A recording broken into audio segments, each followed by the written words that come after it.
Okay, good morning, Madam Chair. The recording has begun. Thank you. So roll call, Chair Meeker, Here. Tom Kruger, Here. Mark Peters, Here. John Barcelou, Here. Hilda Pareo, Here. Vince Granado, Here. Doug Ferguson. And Doug spent the night at the hospital with a little bit of a nosebleed problem. So he's right now home resting. So we won't see him today. Okay, he is excused. All right, Madam Chair, the first order of business on the agenda has been added regarding the changes to the agenda. Yeah, for those out in the board, we've got Hilda would like to do a presentation by one of the board members, and usually we have a spot reserved for that at the end, but she wants to go a little bit longer. So we'd like to make it formally a part of the board meeting. And then the Joseph Master Plan update just been simplified, and Heather's just going to cover it as part of her meeting. And then we also, Heather would like to expand on a couple of subjects. And as such, we need a little bit more time to allow her to speak. So Mark, I was wondering real quick, I want to get a thumbs up from you. Would you be okay if we push the latest drone update on the 163 FA section 163 update? Could we push that to our next board meeting? That's good with me. Okay, super. So with those changes being adding Hilda to the board member update, moving the Joseph Master Plan into the planning and projects report, and then moving the section 163 report to a later date. Do I have a motion to approve those changes? I'll So approve moved. those. I got a motion from Mark. Do I have a second? From me, John? Sure. I have a second from John. All those in favor of the changes as detailed, say aye. Aye. Aye. Any opposed?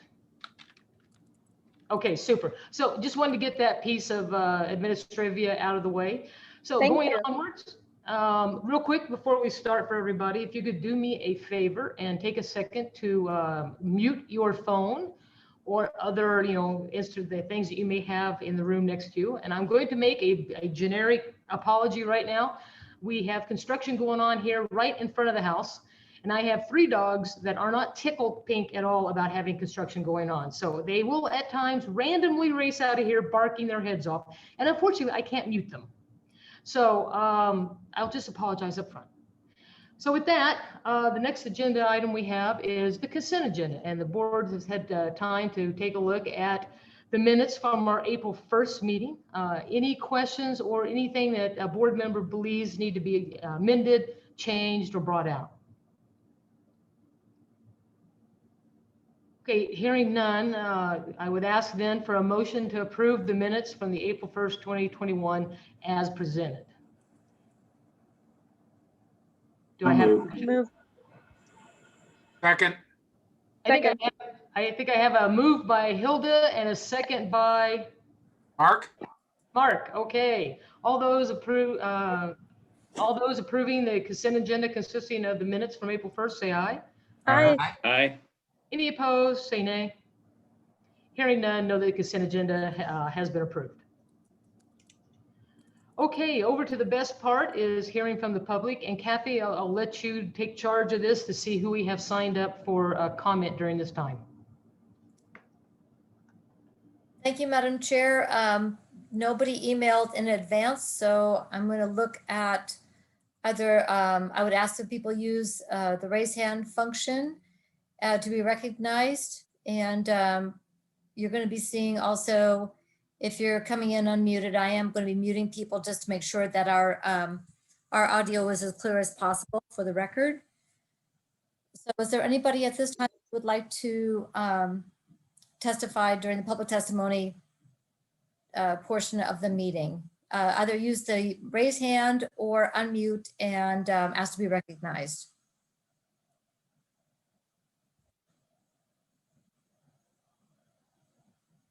Okay.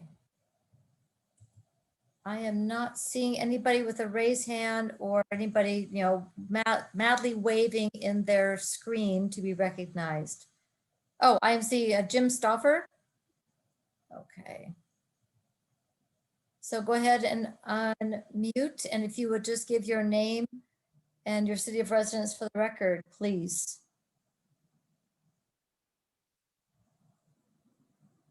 You're still muted, Jim. Let me see if I can unmute. Nope, ask to unmute. There we go. Okay, my name is Jim Stouffer, spelled as shown, and I am based in Astoria. I'm concerned that the Nehalem Bay Airport camping situation has not been changed back to its legacy situation where we could camp in the campgrounds at Nehalem Bay.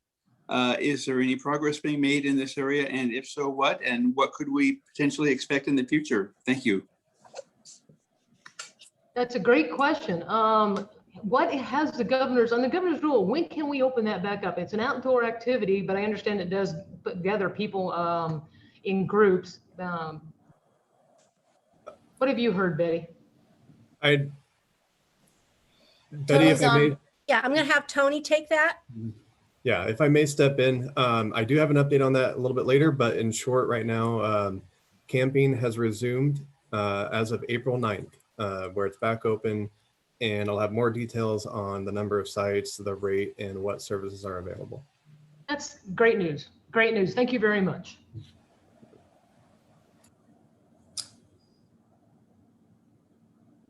All right. Anybody else who would like to speak during public testimony? Please unmute and ask to be recognized or do a raise hand.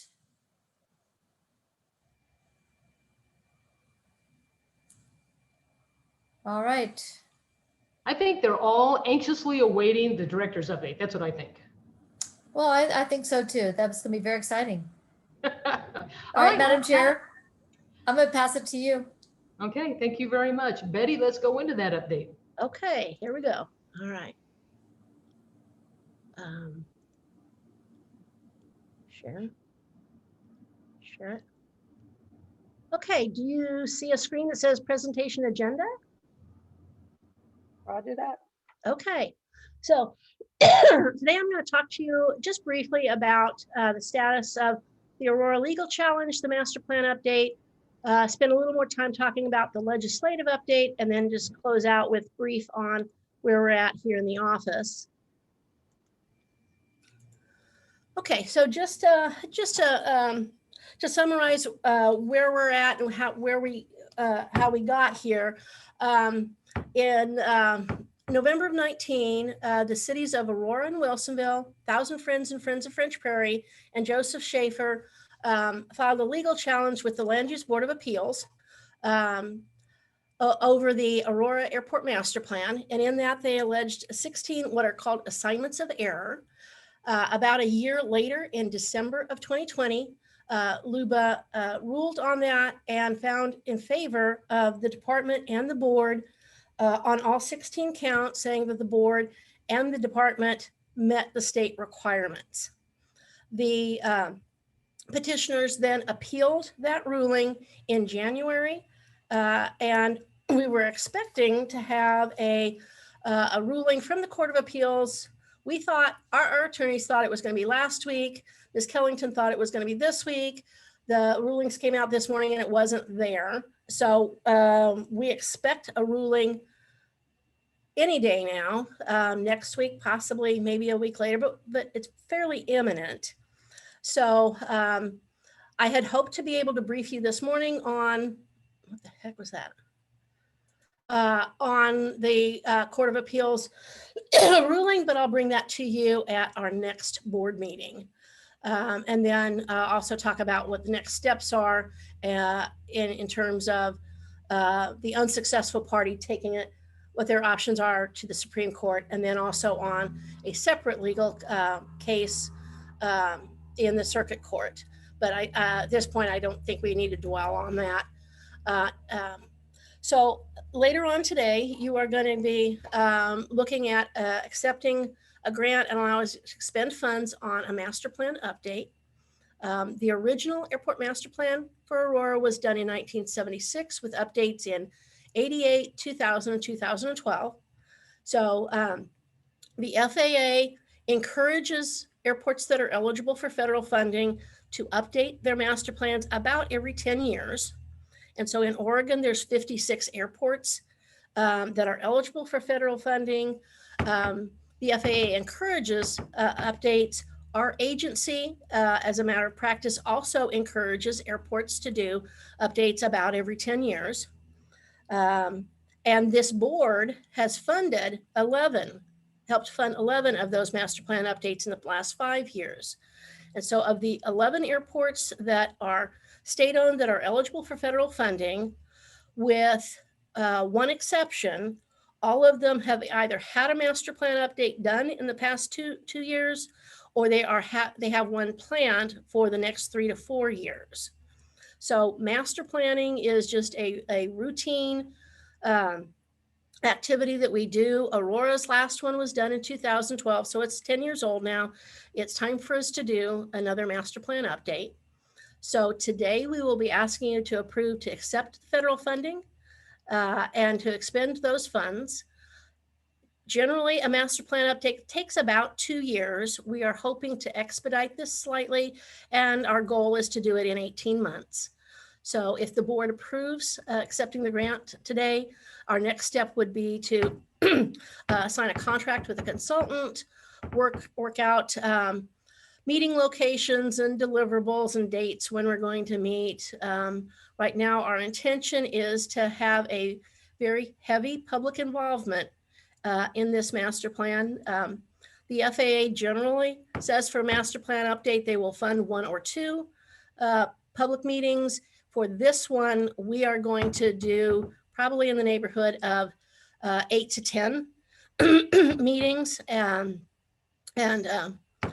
So it's strong on a public involvement portion of it. The next step after we find a location and we start producing product is a meeting with the PAC members. And I'm going to go over who will be on the PAC here in a moment. And our goal is to have this thing done by December of 2022. So a key component of the master plan process is public involvement. And so we will have a public advisory committee. We've invited 23 organizations to serve on that committee. Those include the cities of Aurora, Canby, and Wilsonville, both Marion and Clackamas County, Oregon Department of Transportation, and DLCD. For the FAA, the Aurora Tower Chief will be involved. The representing business, the business community will be the Wilsonville Chamber of Commerce. Representing the governor's office will be Regional Solutions. Representing agriculture will be the State Farm Bureau. Representing education will be North Marion School Board. Representing the State Aviation Board will be Board Member Barcelo. Representing the airport and ODA will be Airport Manager Tony Beach. And from the on-airport and adjacent property owners, those will be represented by the Aurora Airport Improvement Association, Positive Aurora Airport Management, or PAM. The FBOs will be represented by Lynx and Willamette Aviation. We will also have other major tenants, including Columbia Helicopters, Helicopter Transport Services, Life Flight Air Ambulance, Vans, and South End Air Park, and Aurora Airport Business Center. So 23 organizations have been invited. All but 4 or 5 of them have accepted. We're waiting to hear back from the remaining few, and then we'll be able to get started on a kickoff meeting, rules of engagement, where we're going to meet, and just the logistical things. We will be asking the PAC committee to review each of the chapters of the 8 chapters that comprise the airport master plan. We will be holding public meetings, open houses for the community to be involved in this as well. So we think we have a fairly robust public involvement piece in this. Any member of the public can attend any of the meetings and will have an opportunity to comment at any of the meetings. So before I move on, is there any questions from board members about the composition of the advisory committee?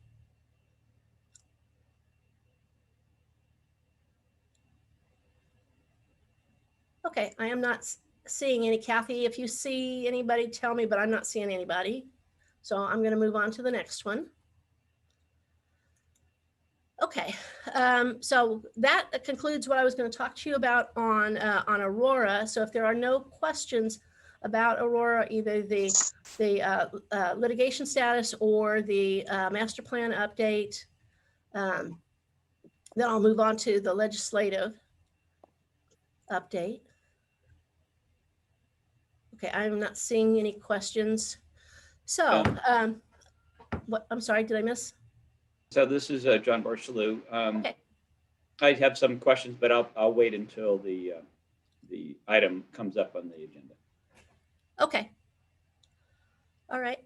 So the legislative session is almost over. There's 3 weeks left in the session. The session started with about 4,000 legislative concepts, which resulted in 2,500 bills. As of last week, 400 bills had gotten through their first chamber, because the majority of work in the Oregon legislature is done in committee. And so that's where the bills spend most of their time. And so as of last week, 400 bills had gotten out of committee and gotten to their first chamber, either the House or the Senate for a vote. 100 bills have gotten through both chambers and to the governor for signature. And so far, she has only vetoed to one bill. Last Friday was the final day for most committee work. There are some exceptions like Ways and Means, Rules, and others that are still meeting. But as far as voting on bills and amendments, that work is done. Again, we have 3 weeks left in the session, and they are required to end no later than the 27th. So for us, we still have 4 bills still in play, waiting for scheduling. House Bill 3055, which is the Joint Committee on Transportation, the package bill called the Omnibus Bill. It has everything related to transportation in it. Right now, it is a massive bill with 165 sections in it. Almost all of those are related to surface transportation. The only aviation related pieces that are still in the bill is the technical correction for the Medford vending machines, Medford Airport vending machines, and then the aviation fuel tax sunset, and the housekeeping items, including shutting down the ROAR program, transferring those funds into CORE, priorities set via administrative rule rather than statute, and allowing us to do commercial leases for 50 years instead of 30. So those are the housekeeping items. So 3055, again, it's a huge, huge bill. It got voted out of committee last week, out of JCT and onto Ways and Means. Yesterday, the House leadership and the leadership of the committee decided to pull the aviation portion out and allow that to go forward as a standalone bill.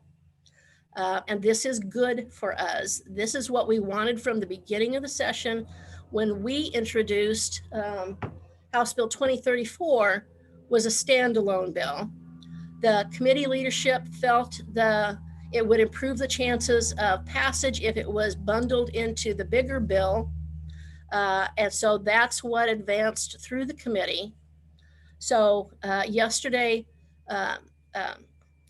House leadership and committee leadership decided to separate the two.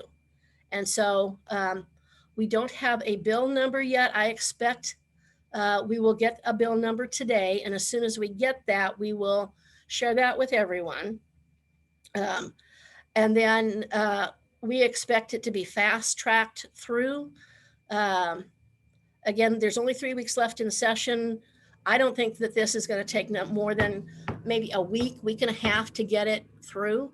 So as soon as we have a bill number, I will share that with you. And at that point, it's a all hands on deck moment for anyone that believes this program has value and wants to see it continue. We would ask that you contact your legislator and confirm with them that they will vote yes. We believe that we have the votes to get it through. This requires a 3/5 vote, meaning we need to have 18 senators and 36 reps say yes. Rather than the simple majority that House Bill 3055, now our piece of 3055 was the only section that required a 3/5 vote rather than a simple majority. And that's part of why it's being pulled out, is so that that bill can get passed on simple majority rather than 3/5. So again, we need 18 senators, 36 reps to say yes to our bill. I believe the votes are there, but I would like your help in reminding your legislator and getting them to commit that they will vote yes. And that vote may occur, within the next 7 to 10 days. So that's my ask of you today. My homework assignment for you is remind them how important this program is and get their commitment to say yes. Hey, So, Betty, yes.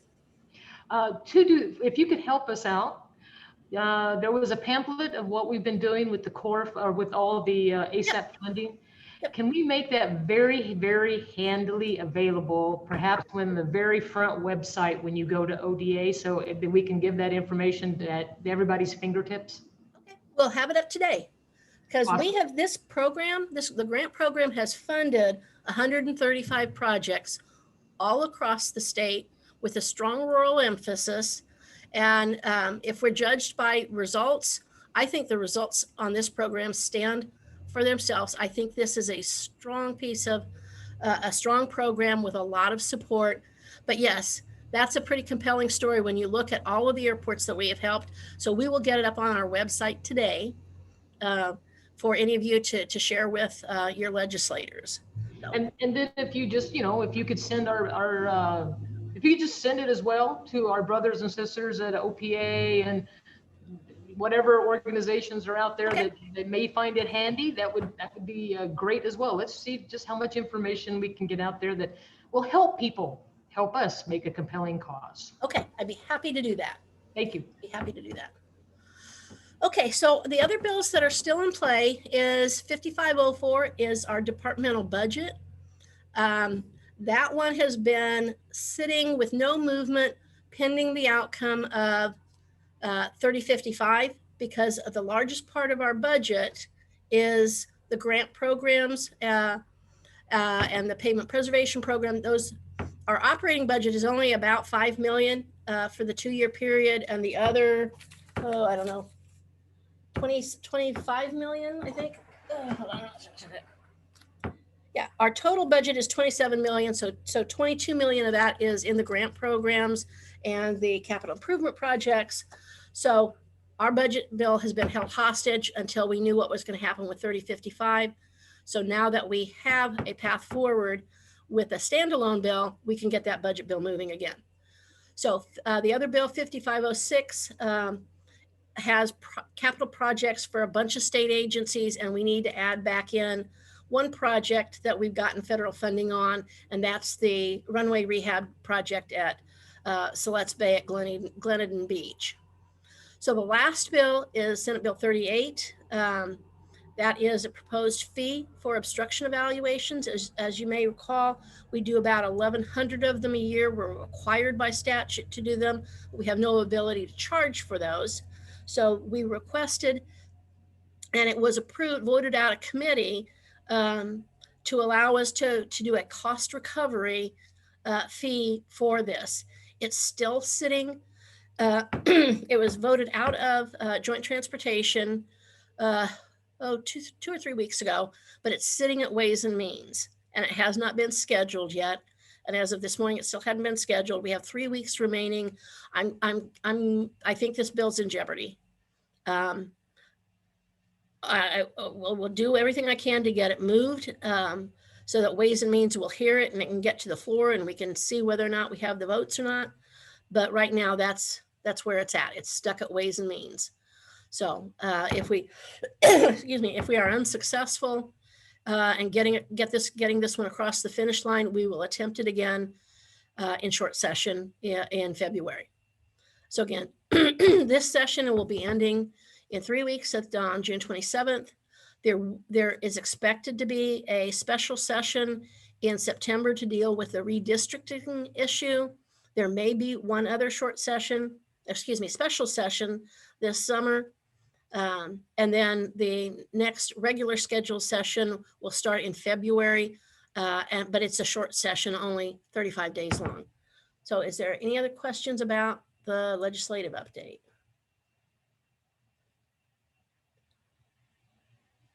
I'm not seeing any.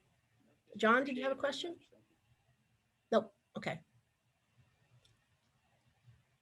Kathy, I can't see a full screen. Is anybody hands up? Nope. All right, well, why don't we go ahead Hand then? raises. Tee up Heather. Okay. Oh, actually, I apologize. Let me just really quickly tell you on the office update. The governor's executive orders, most of them will expire the end of this month. We're currently under a ban on non-essential travel, and she will, excuse me, lift that when 70% of the population of Oregon has been vaccinated. We expect that to happen by the end of this month. The county-based risk levels will also end when 70% of our population is vaccinated. We haven't got word yet on when we can resume in-person meetings, but we are planning on the August meeting to be remote and then to resume in October in person in John Day. And the office building, even if the executive orders expire, we are still being told to expect that we will reopen the offices and lift the restrictions on September 1st. And when we do, we will be doing a blend of staff being on site and remote. Okay, I think that's the end of mine. Yes. Okay, so if there's no questions, I'll turn it back over to Chair Meeker. Fantastic. It'll be good to get to see everybody again. So Heather, over to you. Okay, just a second as I bring up my presentation.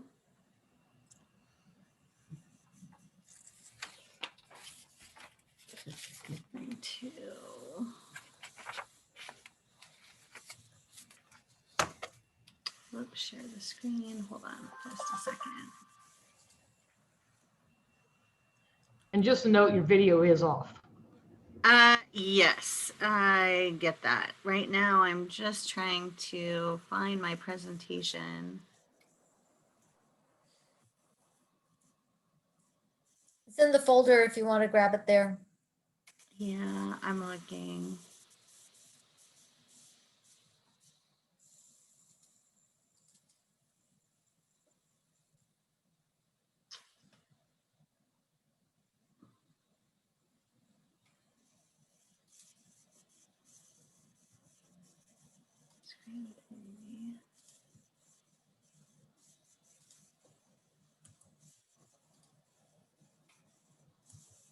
Can you see this, just the slide?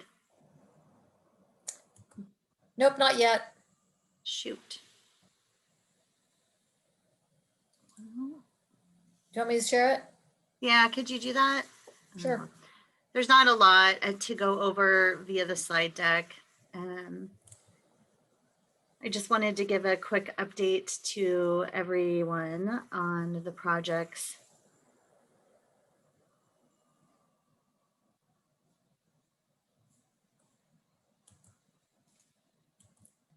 Okay, let me go to screen share.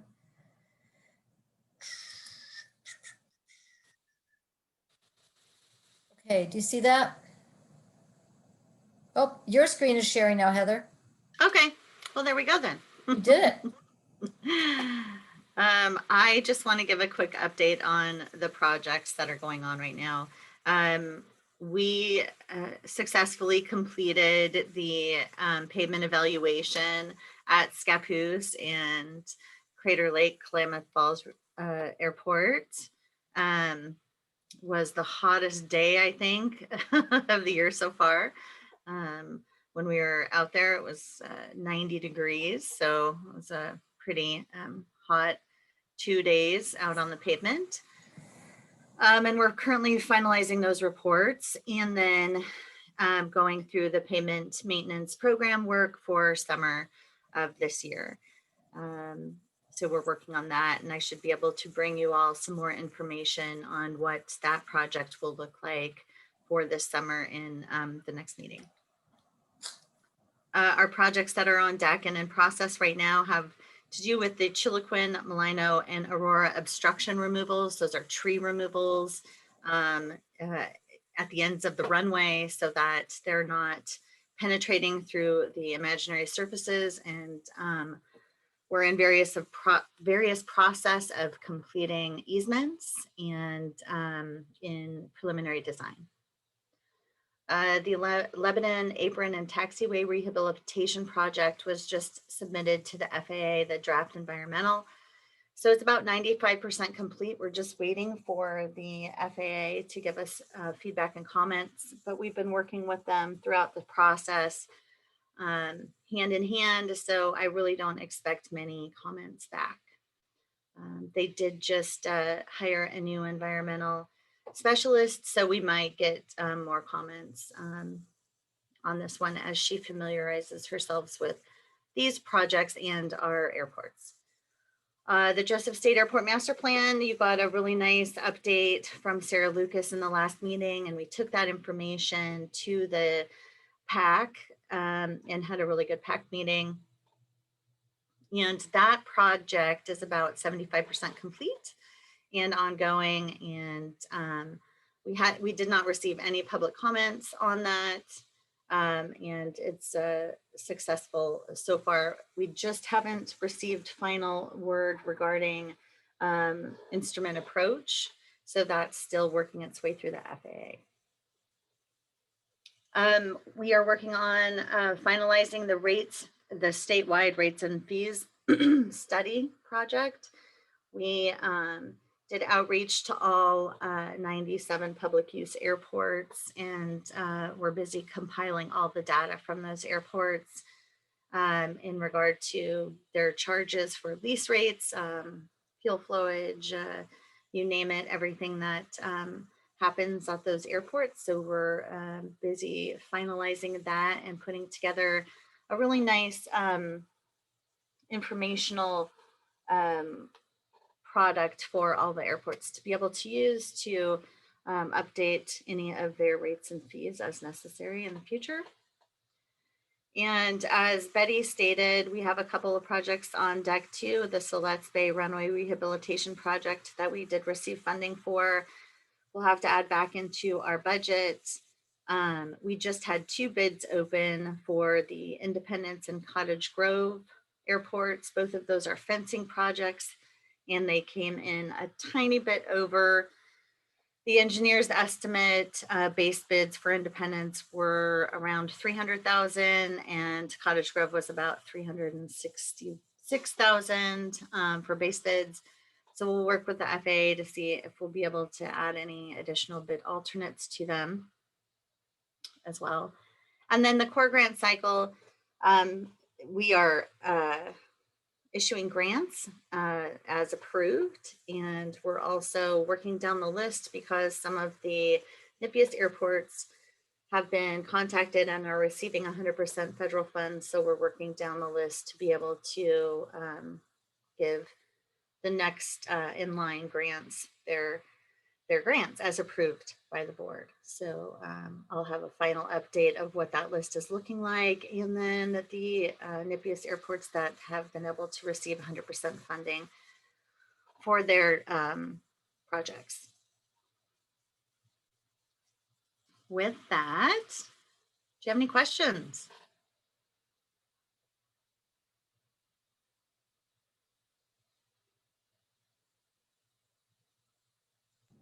Okay, doesn't look like we're going to have any. So good Okay. update, and we like to see things moving along. So that's awesome. Okay, so with that, we're going to skip the 163 FAA update like we talked about. So I guess that now gets us into the 2021 AIP grants update, if I read everything correctly. Yeah, and this, are we going straight into the Aurora Master Plan, Betty? On my schedule right now, I've got planning and administration updates, UAS test range. We're not going to do that. And core grants, I guess you just did. So yeah, I guess we are. We're into the FAA grant update. So with that, can you give us a little bit of where we're at? And then I would, I think Wendy said that she had something that she'd like to address the board. So she'll go after your kind of introductory presentation. How about that? Sure. So we just talked a little bit about the fencing projects at both Independence and Cottage Grove. We'll be receiving federal funds on 100% funding. And then the Siletz Bay Airport project. And we would also like to accept the grant for the Aurora State Airport Master Plan Update Project. That was in your packet. Is that correct, Kathy? No, it wasn't. No information on the scope or anything. Nothing was given to me to send to the board Okay. in advance. Okay. I don't know that the scope and fee had been approved at that point. No, they had not. I just wasn't sure if we sent out the scope. So just as Betty had talked about in her update, we are looking to accept a grant from the FAA for a master plan update for the Aurora State Airport and go over those master planning items that she spoke about with the PAC list that she shared with you all. Betty, could you add a little bit more to that? Sure, I'd be happy to. So the, excuse me, the grant is for, Heather, correct me if I'm wrong, I'm thinking it's $994,000. Yes, ma'am. So we are real fortunate this year. The FAA is offering 100% funding. In most years, we're offered 90% and we have to do the 10% match. So we are just real fortunate that this year they have offered us 100% funding for this. We've been in discussion with them for a while. They encourage airports to do them every 10 years. They're encouraging us to do this as the next step before we go into the environmental assessment for the runway extension, then the land acquisition, the design, and then the runway construction. So we're excited to be able to do this. Again, it's just shy of $1 million. Part of that is that high cost is because we've asked the consultant to expedite and get this done in 18 months instead of the average 24 months. And also we've instructed the consultant this will have a very strong public involvement component to it. We want to be as open as we can. We want public involvement. We want people to engage with us as we start this discussion on what the next 20 years looks like for this airport. So I'm happy to answer questions, or if you, Chair Meeker, if you want to have Wendy bring up her concerns and then we can address those concerns. What's your preference? First, for the board, do you have, we need, I'm okay with getting funds. That's all good. But before we expend those funds, can you give us a picture of the milestones, how they will proceed? You said we're expediting. What happens if we have to go, if things get bogged down? What are the timelines? Because this is only the first part. This is a very strategic document. What the real work gets done is in the environmental and then the design and proceeding on to the runway extension. What we need to get to the FAA in particular, how far we need to be in the master plan process before we can get the environmental, because we want the FAA to pay for the environmental dollars. We If do, we don't get those environmental dollars, if we don't get the funds from the FAA, nothing goes forward. correct. Is there any, we need to give the board a thorough, not just a 5-minute, hey, we got some funds, can we go with them? Before we get and execute that contract for the master plan, I would like to see much more in-depth details so the board has an idea of how, when, what it's going to fit into in the larger perspective. Okay, I'd be Do happy you to do have that. something, do you have something that we can show the board? I don't have anything prepared with me today. I'd be happy to bring it back to the board with a written formalized timeline, the schedule of when we think things are going to happen, what are the key milestones, when do we expect deliverables. If you would like, I'd be happy to bring that back to you at the next board meeting. If we want to do it earlier than the next scheduled board meeting is August, if you would prefer, we can come back to you yeah, later this month or early next month and give you a much more detailed breakout of how the process works. This is kind of like dominoes. This is the first step that we take, and then it's followed by the environmental assessment, followed by land acquisition, design, construction. But to speak to your question on environmental assessment, right now it is programmed for 2023. And by programming it, that's not guaranteed funding. That's just the FAA's on the 5-year CIP. When do they think they're going to fund it? We get an opportunity once a year in the fall. We, along with the other 56 airports that are eligible for federal funding, we go in and make our case. So our next case to get additional funding, to move up funding, will be in October. And so right now it's programmed, the EA is programmed for 23. We will go in and make the argument in October to either to keep it or move it up if we're far enough along in the master plan. We will go in and make a case to try to get it moved up faster than that. But I will tell you, the master plan, I'm hoping to have done by December of 22, so that we could start the EA in May of 23, because that's when we think the grant will come in. But I'd be happy to come back to the board with more detail if you would like at the next meeting, and we can do that sooner than the regular scheduled one. And that would also be an opportunity for me to brief the board on the outcome of the current litigation. If that's your preference, we'd be happy to do that. Well, I would like to kind of throw it out to the board, let them think on it. We don't have to talk about it right now, but just as we hear from the staff, if you could be thinking of, would you be able to make a quick 1-hour special session July update on all things, Aurora? I just want to make sure we have in our head when the triggers are, what we need to have happening, especially when we talk about accelerating something at Aurora. I just want to make sure the board is fully aware of the milestones that we have to hit to get that FAA funding and what we can and can't do, just some parameters. And the Court of Appeals ruling will be very important. That's probably should be the kickoff of that meeting, is what happened, if you don't mind. Okay, Heather, I saw your hand. Yeah, if I may, I'd like to go back to, I think it was 2 meetings ago when I provided the board with the presentation of a NEPA 101 and in all things environmental. So the environmental portion of any project, whether it be a runway extension, will especially for Aurora, for any project that comes out of the master plan, will be defined by the master plan.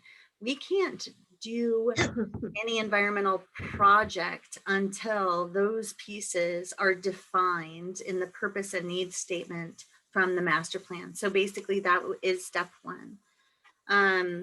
The FAA has approved approximately, I think it's about a 20-some page scope of work for their prescribed process, their master plan process, which we'll present to you all. We can do that later this month with the sample contract with the consultant and schedule timeline. But I just don't want anybody to get ahead of themselves, because the purpose and need, remember, comes out of the planning efforts themselves. And that to say that those kind of details are fabulous. You know, when we would have that purpose and need statement, is it at the very end? Is it just give us a layout, make us really smart on the details. Cause I do think Sure. it's time for the board to get a higher level understanding of how the master plan process works into the EA. Cause right now we've been all focused on the master plan. We need to kind of let the staff have the master plan now. And now we need to get our thinking toward that EA and how we broach the gap between the master plan and the EA, because we need to stay in front of our thinking on what's being executed, if that makes sense. Sure, sure. That makes a lot of sense, and be able to provide you those schedules and what that looks like. And That would be it. and the earliest that we could even move forward. Okay, super, super then. Okay, with that, I think Wendy wanted to talk a little bit about what some of the airport folks are feeling, so I'd like to give her some time if I could.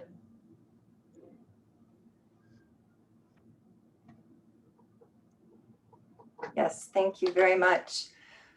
Can you hear me okay? I do. Is that Crater Lake back there? That's beautiful. Thank you. No, it's Glacier National Park, my favorite. Oh, it's okay. Thank you. Right. Grinnell Glacier is just behind, and I'm not sure it's even there anymore. It was there 8 years ago. I'll be sad. Okay. All right. Over to you. All right. Thank you so much, Chair Meeker, members of the board, Director Stansberry, and staff. My name is Wendy Kellington. I am an attorney in Lake Oswego and the principal at the Kellington Law Group. Thank you very much for allowing me some time to talk with you today. I am here because I represent the Aurora Airport Improvement Association, and that means that I represent the interests of all of the pilots and all of the companies and agencies at the Aurora Airport. Companies like FLIR, LifeFlight, Wilson Construction, Columbia Helicopters, Helicopter Transport Services, Erickson Aircrane, Vans Aircraft, Lynx, FBO Network, Willamette Aviation, and agencies like Clackamas County Sheriff and the Civil Air Patrol and others. I am here for two reasons. First is to introduce you to the Aurora Airport because it is fundamentally different than other airports that the state owns. And second, to discuss some concerns about the airport, and that while I am the mouthpiece to express them, they are the concerns of the airport's businesses and their chief pilots and their captains and their first officers and their student pilots and their test pilots. Those concerns relate to the length of the runway and tree obstructions. So first, introductions. And if you already know all of this, forgive me. Uniquely, the Aurora Airport is a public-private partnership in the state of Oregon. I believe there are only 4 airports like that in all of the state. And they're created by the legislature. This partnership is created by the legislature through Senate Bill 680 in 2005, reflected in the statutes, Oregon Revised Statutes 836, 642. And it makes Aurora Airport a public-private partnership demonstration project whose purpose by statute is, quote, to promote economic development by creating family wage jobs, by increasing local tax bases, and increasing financial support for rural airports, end quote. It requires that ODA, quote, shall use public-private partnerships, incorporating increased airport usability and safety, make airport services more competitive and useful to the public, that the development of the pilot site, the airport, is to be used as a setting for customary and usual aviation-related activities, so they develop and they thrive. And the statute goes on to require shared responsibility between ODA and private interests to establish the fiscal needs of the airport and to maintain the safety of operations. And in this framework, the private sector has delivered its end of the bargain. The private sector owns 52% of the entire airport land area, its boundary, having the largest stake in a safe and effective Aurora Airport. Some 1,500 people call Aurora Airport their job base, for which they enjoy living wage jobs and they pay payroll taxes.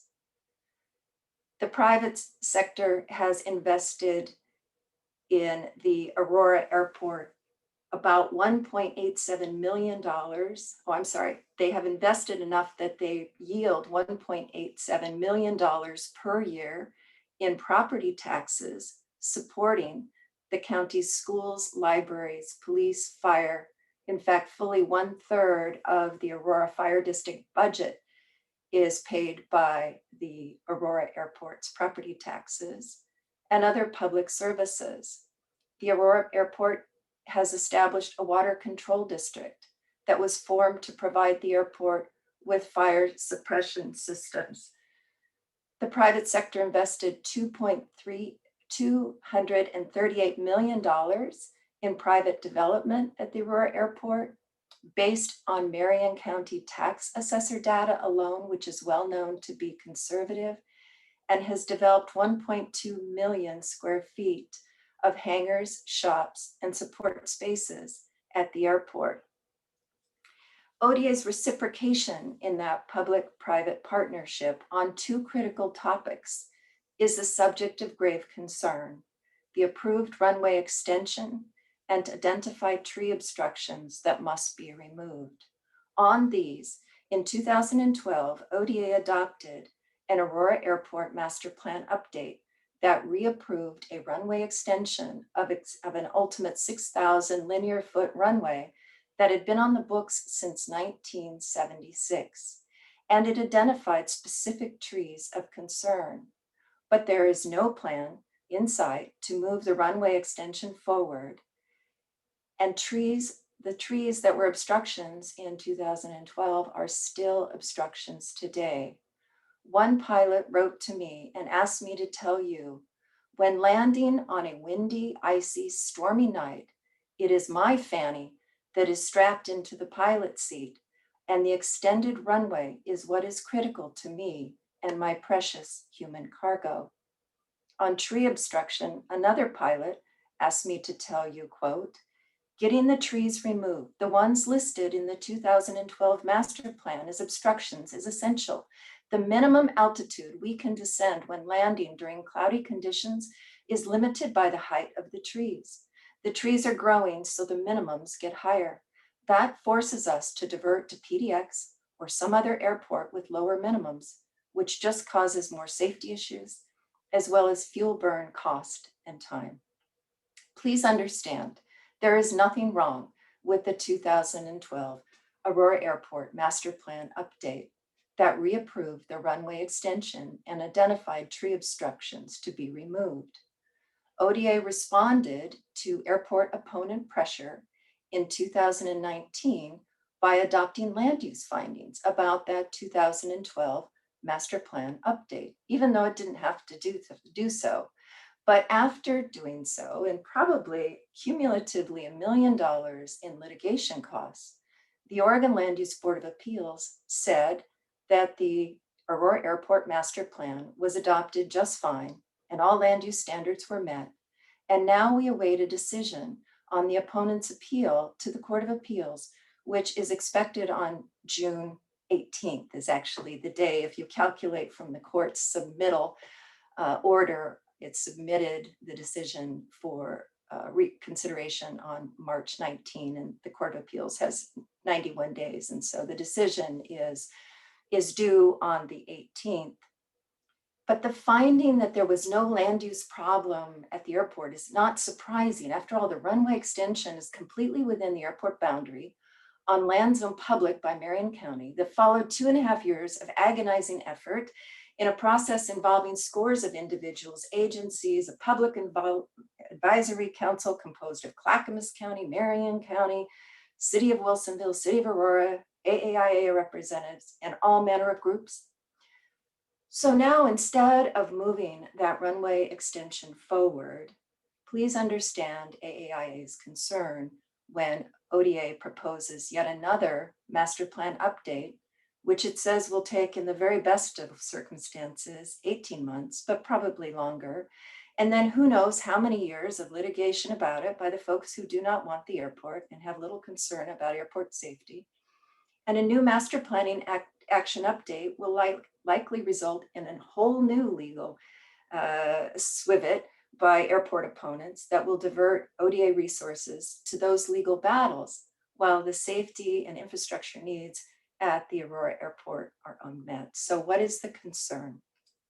The concern is just that ODA's proposal to divert its limited resources to another master plan update when there's a critical unmet need for a runway extension, and we don't see a focus on getting that done, and that we still have trees that were a problem in 2012 obstructing traffic in 2021.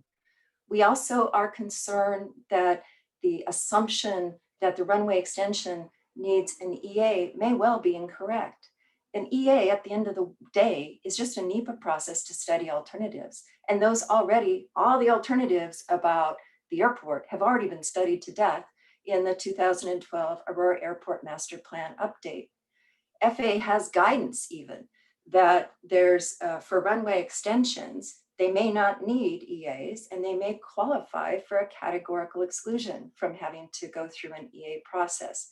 Isn't it worth at least a discussion with the FAA that this runway extension that has been studied to death since 1976 doesn't need yet another alternatives analysis, and really what we need to be doing is to move forward. Respectfully, it seems that 45 years is well beyond long past time to get the runway extension completed.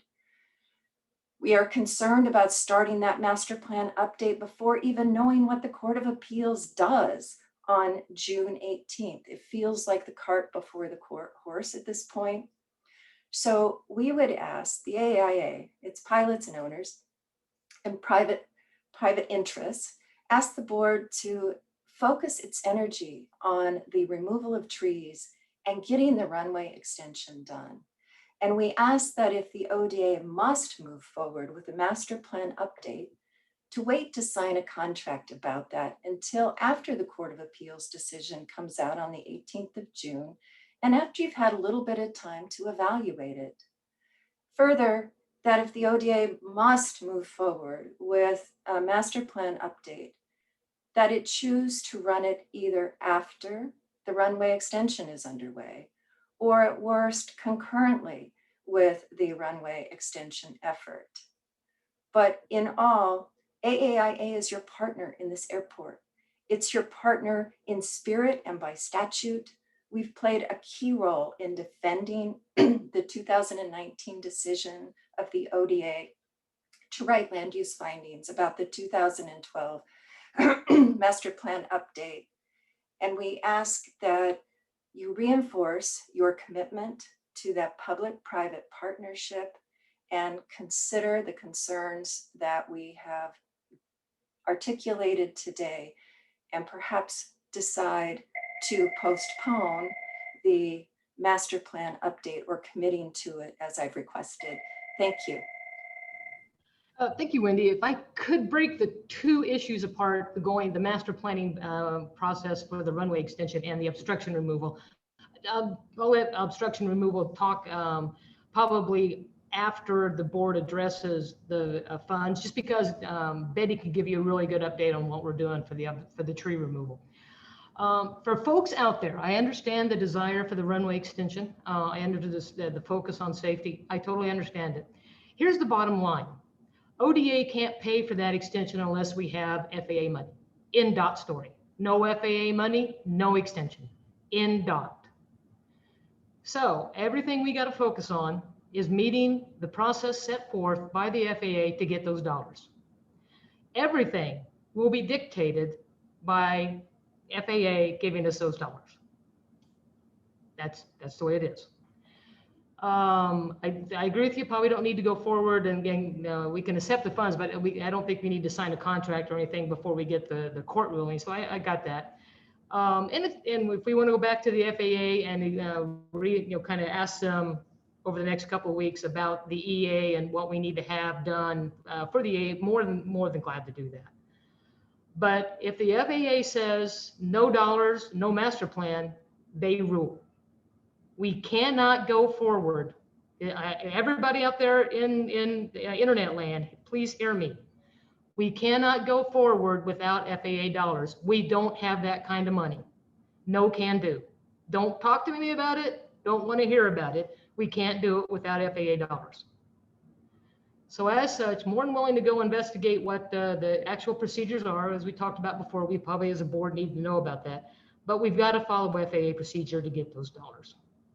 So if we need to give some more information out there to the community writ large, we will. I understand the frustration of how long it takes, but I will also say for out there that most master plans, I would say the overwhelming majority of master plans, when done correctly, are never challenged into legal court of law.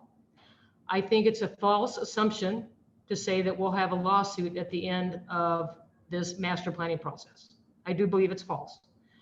We need to do it correctly so that everybody understands that our footing is very sound and a lawsuit is worthless. But it's up to us to do it correctly. So I will give you that. But I will say that it's also up to us to probably do some education on what the FAA is saying exactly. Not just what we think we have to have, but what the FAA is actually directing us to do. So would it help? I think, we've already talked about getting a really good outline in July. We can go back with the FAA and get some reinforcement on what exactly are the parameters driving the various pieces of the master planning, and basically what it's going to take for them to give us the dollars for the next step, whether that be an EA or whether that be designs of the runway extension itself. But that will be driven by what the FAA tells us. We can't skip them. Just can't do it. So Wendy, over to you. I mean, can we in a month we can give you some more information? We want to make sure that we're doing right by the pilots. We totally understand, and we totally understand it is a very long, frustrating process. And we're going to do something. The trees need to be addressed. So we're going to take that off. The trees are going to be addressed. Runway extension, though, we can't pay for it without the FAA. We will be your partner, as for all the reasons that I described in that effort with the FAA, because I think that it might bear more fruit, and I at least have to try for the folks I work with. Okay. All right, so we get some homework. We'll go, like I said, we'll outline the steps as we believe it. We'll reaffirm FAA guidance. And we'll come back and we'll discuss this again in July. So I do think it's prudent. We can go ahead and accept the funds, but I think until we know everything, the details writ large, I think it would be worth maybe just holding a month before signing a contract. But Betty, does that put you in a bind? No, Chair Meeker, that's fine. We would be happy to do that as long as it's not 3, 4, 5, 6 months from now. Oh, yeah. As long as, a month is fine. Okay. Other board members out there, this is a long process, and I know that there's lots of questions. I'd like to hear from you all and kind of what you're thinking. Tom, I saw you put your hand up. Yes. I've got a couple of questions. As it stands right now, there is a master plan that is active. That's the one that was passed in 2012. Right. And I mean, 45 years is a long time, but we can't get a third bridge in Salem either. And it's been 50 years. But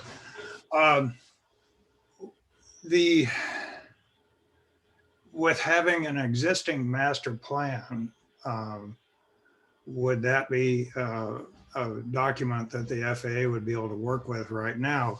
I mean, if there's expected to be an answer on the legal proceedings on the 18th of June to begin with, it seems like before we can really do anything, we should at least know the results of that.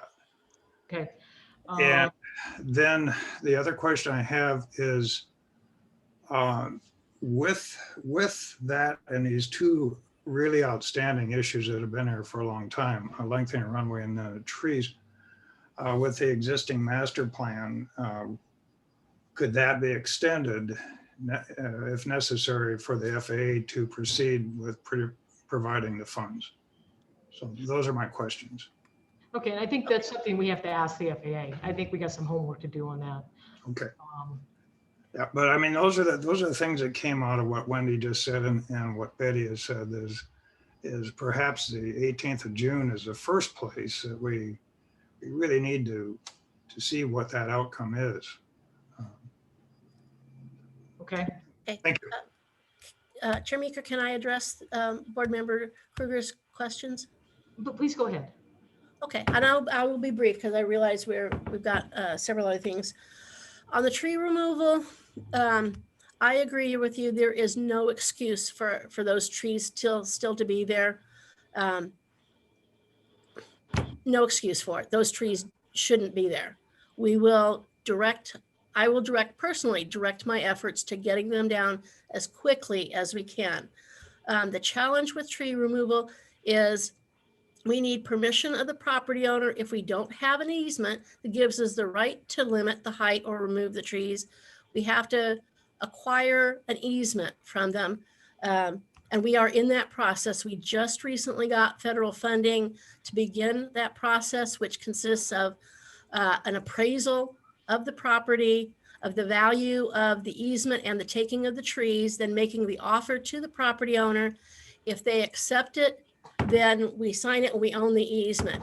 If they decline, then we have a process of involuntary acquisition via the court system to compel them to give us the easement. Our preference is for voluntary acquisition.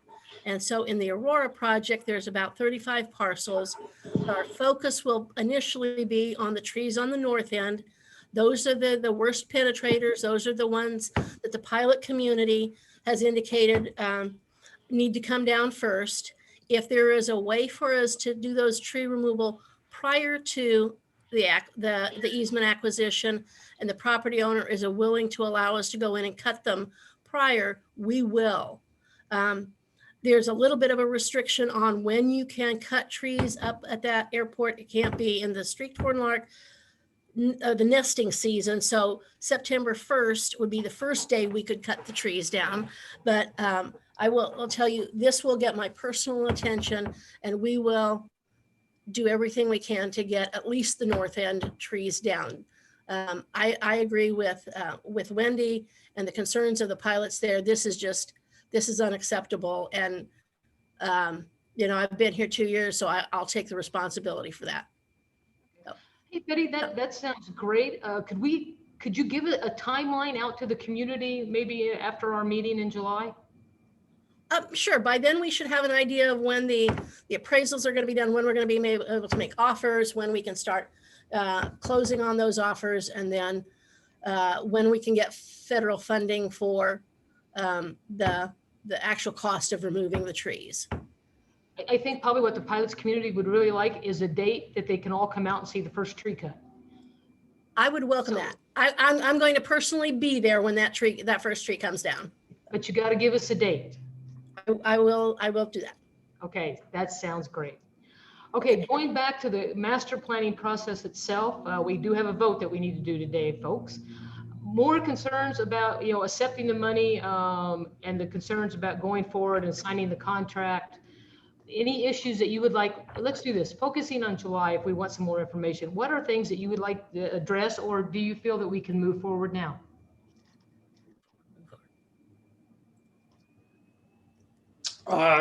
If I saw the reference to the new master plan and the potential for legal challenges to that, and I understand, Chairman, that you'd commented you felt as though that could possibly be just an issue that wouldn't really happen, but it happened on the 2012 master plan. And if they lose their appeal, would they be prone to go right after a new master plan, or in other words, getting a feel for that opposition, just how dedicated they are to keep this thing locked up? Well, I understand that. I don't think anybody wants to, they would have to expend money. And what happened to the appeal in the 2012 was there was some erroneous data put out that we did to ourselves. Okay, As I mentioned, we just did it to ourselves. okay. If we do it correctly, there's master plans across this nation that never get appealed because they were done correctly. And I do think that we have to go under the assumption there's automatically going to be 10 years of litigation after this. That may be jumping to conclusions. I don't know. I can't foresee the future. But I do know that there are master plans that go through many. The majority of master plans never get challenged in the court of law. And this board has approved 4 or 5 master plans over the past 2 years that had no legal challenges and had limited comments on them. And we will be bringing another one to you in about a year on the Joseph one. Litigation is the exception rather than the norm. And we are approaching this one from the same perspective as Chair Maker. We will do everything we can to do it right, to limit any potential for litigation. But whether we do it, this master plan, a month from now, 2 years, 10 years from now, the risk always exists that someone will choose to take exception and to litigate. And that exists on whether, even if we were to go to apply for a conditional use permit to do the runway extension today, there's the risk that would be litigated. That's just the nature of Oregon, is that anyone has the right to challenge what we do, and then we will defend. And I believe that Court of Appeals ruling will affirm the LUBA decision. And then, the next step after that, if that's the case, is whether the Supreme Court would even want to hear the case. I don't believe they will, but that's the legal system in Oregon. Yeah. And Tom, just to clarify, the 2012 is master plan is verified. It's good. Everything was done according to plan. There was just an extraneous letter put out that cast doubt upon that was an erroneous letter. I see. Okay. So basically, if the Court of Appeals finds in favor of the current plan, that would be, to me, a lot more comfortable place to move forward right from then. Okay. Okay. Thank you. Thanks, Tom. Any other board members? Hilda, anything? Nope. Tom asked my question. John? No, I think the questions, I think as long as we're waiting, I think maybe if we're dealing with litigation, maybe we ought to be in executive session, or at least thinking about that Okay. at the next meeting. So I just wanted to put that out there. And I am not available on July 1st. So that's a Thursday. So I have another speaking engagement during the time. So I won't be available on the 1st. Okay, Otherwise, I'm available. We'll talk about maybe some possible dates at the end, and maybe that we have to do some email, collaboration here to figure out what's a good date. Okay, right. Thank you. Mark, anything? I think on the general master plan, no. I would like to just encourage aggressive action to get those trees taken care of as soon as possible. Okay. And then Vince, you're probably the smart of this. You've done your fair share of these at the Port of Portland, so. Yeah, I guess first and foremost is the safety issue, and so I appreciate taking that on, dealing with the tree removal. That's the most important thing to me, the obstruction piece of it. Those should be separated from this whole process in my mind. I appreciate Betty doing that. Master plan itself, I also, you're right, I've done a number of these and been around a few of them. And I also look at the fiduciary responsibility that we have as the board to look out for the financial health of the system. Yeah. And, we need to accept the money because a master plan is part of the normal planning process. Master plan itself does not tell you how things will be done. It just gives you a potential plan for how it might be done. And so it's part of the normal cycle and planning process that every airport is required to go through. So we will go through the master plan. We should accept the funding of it. And if you want to wait, that's fine. The 30 days after that to get started on it. This is part of the normal process that we, I think, as the board and staff, have to do in managing an airport system. So I think that just continues on its way. And so I'm fine with all of that. And then, the Court of Appeals stuff is going to be what it's going to be. But I look a little bit broader here that we need to continue down this path. Okay. But with that then, I would propose, I personally, and I'll see if anybody's opposed to this, I'm okay with taking money from the FAA. I'm all good with that. If we want to wait a month to get everybody informed, to make all board members comfortable before we sign the contract to start, is everybody okay to let a little bit more information get out to make board members feel comfortable? Yes. Would everybody be amenable to a meeting in July? That's who it was. Yes. Okay, so let me see if I can kind of collude you. Let's get a motion going here.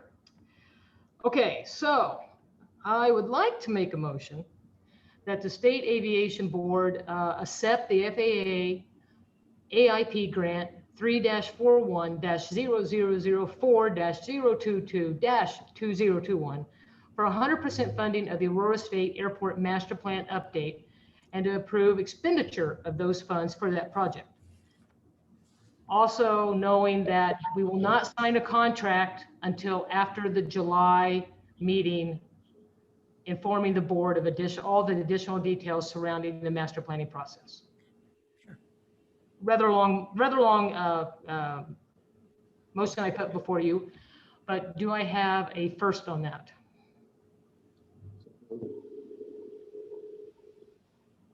I think Vince moved. Vince, was that you or John? Yes, that was me for a motion to approve. I have a first motion by Vince. Do I have a second? Hilda, was that you? Yep, sorry, my sound is wonky. Okay. Yes, I second. No problem. I'm half hard of hearing anyway. So I got a second by Hilda. So with that, Madam all Chair. members who Madam Chair, I need a point of clarification, please. go ahead. Is the contract you are referring to Go ahead. the agreement, the grant agreement with the FAA? No. Or the contract No, with no, the contractor to do the work? Yeah. To Okay, do the work. may I add that clarification into the motion? What wordage on the contract for the contractor would you like me to say? So this would be the, not sign the, sign an agreement with a contractor until after the July board meeting. That, in my mind, that clarifies between the agreement with the FAA and the agreement with our contractor to move forward with the work. And Would that be Betty, acceptable? just to be more even precise, did you have a contractor in mind that we were going to sign with? I can mention that directly, that Yes. to be very specific on what we're going to just delay for a month. So the consulting contractor is Century West Engineering. Oh, Century West. Okay. So if you want to take the motion as you just read and give direction to staff that they will not sign the contract until after the July board meeting, that fine. No, Okay. Kathy, no. That sounds good. So we're specifically dealing with the contract with Century West. Correct. Fantastic. Okay, so just to be on the safe side, I'm going to ask for another motion request, and I'm going to state it this way. I'm asking for a motion for the State Aviation Board to accept the FAA AIP grant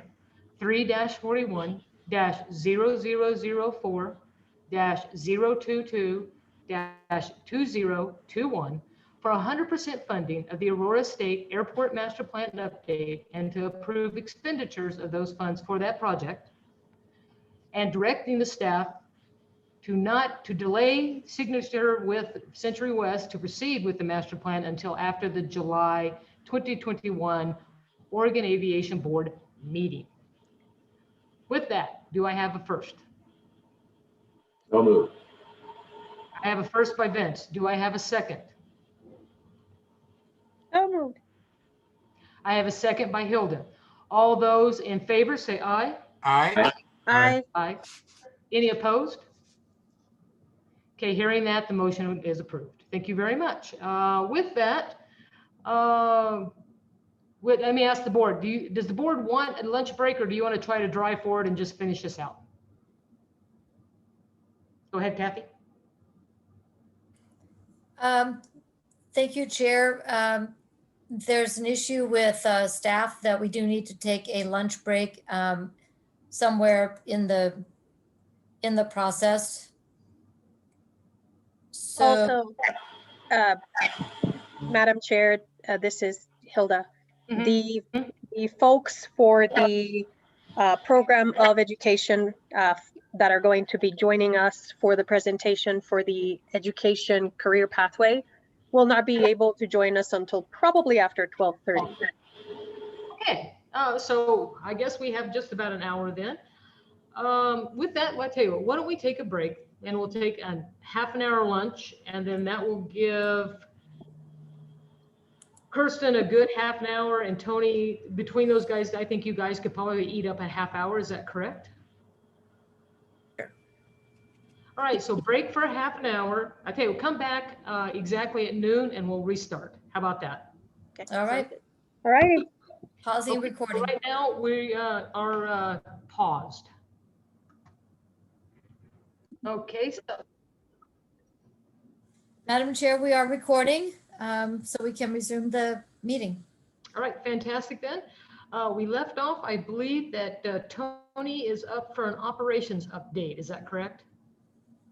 He is, but Tony, are you on? I don't see Tony on screen yet. So he was grabbing a quick bite to eat. So since I don't see him, Chairmaker, if you don't mind, if we can have Kristen go ahead and do her report, and then hopefully we'll have Tony by the time she's done. All right, that sounds great.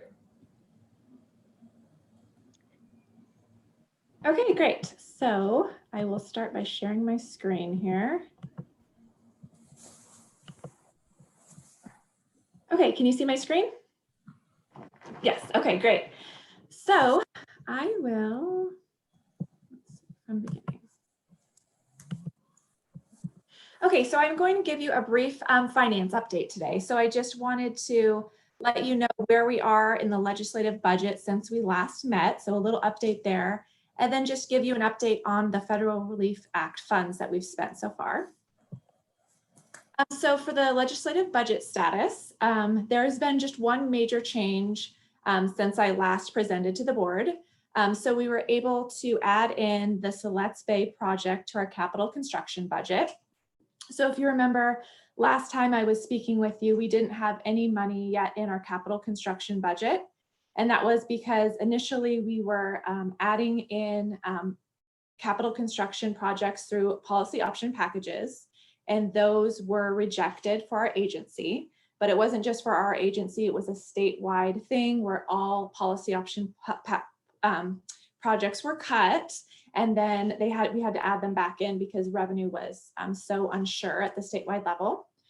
So this will be added in as an amendment to Senate Bill 5506. And so it is the runway and electrical rehab at Siletz Bay State. So the request will be a little over $3.3 million. So the purpose of the project is we will be rehabbing the runway and the electrical system. So the existing medium intensity runway lighting system is over 30 years old, and it includes direct bury cables with non-standard plastic junction boxes that are failing. So a large portion of the runway was constructed more than 50 years ago. So that requires major maintenance and rehab. So we're going to combine those two together for one large project. And this next slide shows you a little bit more about the two phases of the project. So phase one will be 100% federally funded, since we've already mentioned that the grants this year do not require a match. So that's good news for us. So the timeline will be design and engineering will be phase one. And so that will start this summer. So we're expecting to have our budget limitation starting July 1st. So from a budget standpoint, that project can start anytime after that. And then phase 2 construction will be done next summer. And so the federal grant that we have right now for that is about $270,000. And then that's for phase 1. And then for phase 2, it's looking like it'll be a little over 3 million. And so we've also put in our budget the 10% match, and that's from aircraft registration. So since we're not sure if next year, if the grants will be 100% federally funded, we had to definitely budget in that match portion. And so that match is going to come from aircraft registration. The good news with that revenue stream is with the pandemic, we haven't seen a decrease in aircraft registration revenue. So that looks really good for all of our match for our projects. So we don't need to cut any projects because of that. So that's good news. So what's next with the budget process is when session concludes in 3 weeks, we will have our complete 21-23 LAB, so the legislatively adopted budget. And so I will have all the details for the board in our next meeting with all the exact numbers for you. And then you'll be able to vote on that budget. And that way we can start expending those funds for the next upcoming biennium. And then if we have any additions to our budget after the LAB goes through, we'll have to go through an emergency board, or we'll have to add those into the next session, which is in February. So that might be if we have any more capital construction projects that are over $1 million that we need to be put in there, we'd have to go to an e-board or the session. And we're also going to be looking really closely at our jet fuel revenue. And we're watching to see if it's going to be trending higher than we originally forecasted when we did the budget. And if that is the case, then we'd likely go to an e-board or the next session and get our budget increased to kind of make up for that. Kristen, a quick question here. Yes. I just want to clarify to make sure I've got my facts correct. Mhm. The Oregon Department of Aviation receives no general funds from the state. That is correct? Yes, that is correct. And the reason I asked that, I thought I have read recently that we may be looking at a significant, unexpected, higher level of funds coming into the state of Oregon from revenues than what was projected, but that won't have an impact on this agency. Yes, that is correct. Yes, when they look at the revenue forecasts for the whole state, that doesn't affect our budget. So sometimes that's good, sometimes that's bad, but we don't receive any general fund. That's correct. Okay, great. Thank you. Yeah.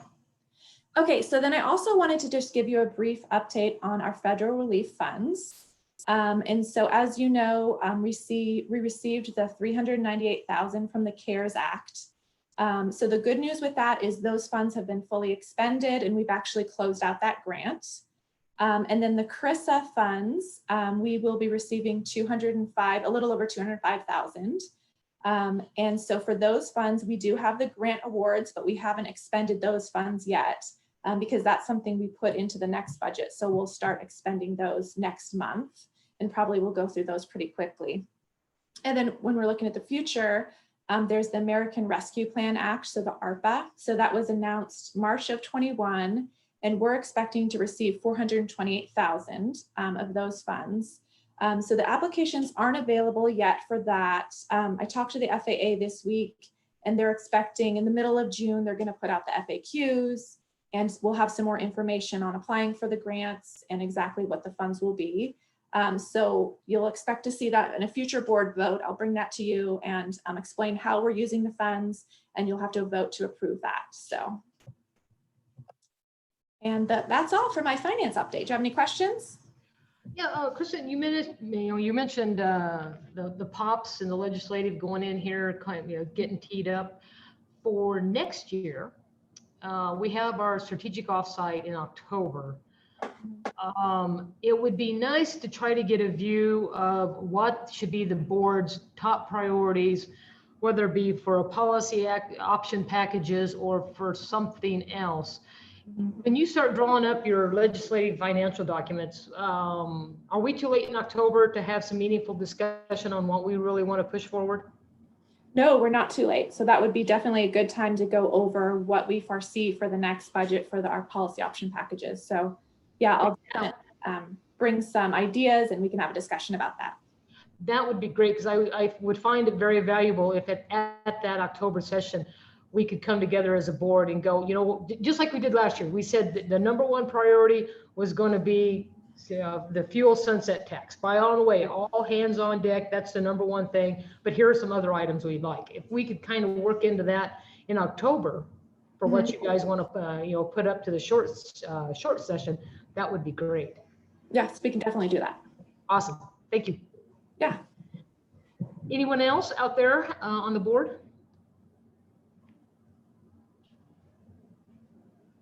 Okay, hearing no one, have we found Tony? Yes, I'm here. All right, welcome, Tony. Yeah, thank you. My apologies for being late. Went somewhere close, but little did I know they had received a huge order just before. So anyway, my apologies. And sorry, Kristen, for making you jump the queue. No problem. Okay, so I'm going to share my screen. Okay, do you see the presentation, the title slide? Okay. So an update for state airports. So the first update, our seasonal airports opened May 1st. The snow has melted, so Crescent Lake, Mackenzie Bridge, Santiam Junction, and Tokatee are now back open. And here's the update for Nehalem Bay. We around April of last year, we had put in a prior permission required for the tie downs, and that was for primarily for people camping overnight, trying to use the campgrounds. The park was closed most of last year. That park is now back open. And so we are able to accommodate campers at our 6 campsites at Nehalem Bay. There's a $11 nightly rate, and there are picnic tables available. There are fire rings, there's a chemical toilet, and 1 potable water spigot in the area. Airport guests can make the long trek to the campground and avail themselves of the shower facilities on the campground as well. So this opened back in April 9th of this year, and aviators rejoice. That was a comment included from Oregon Parks. They were very happy to be able to get that accommodated for us. Okay, so we are in full swing with mowing season. We are wrapping up our first complete mow of the Valley airports, and where they're currently mowing at Cottage Grove. And then they're going to be moving on to the coastal airports and the airports in the Cascades. And maybe we'll get a complete mow before having to remow the Valley airports the second or third time.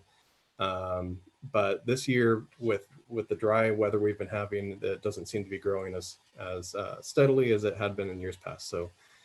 So catching up on that.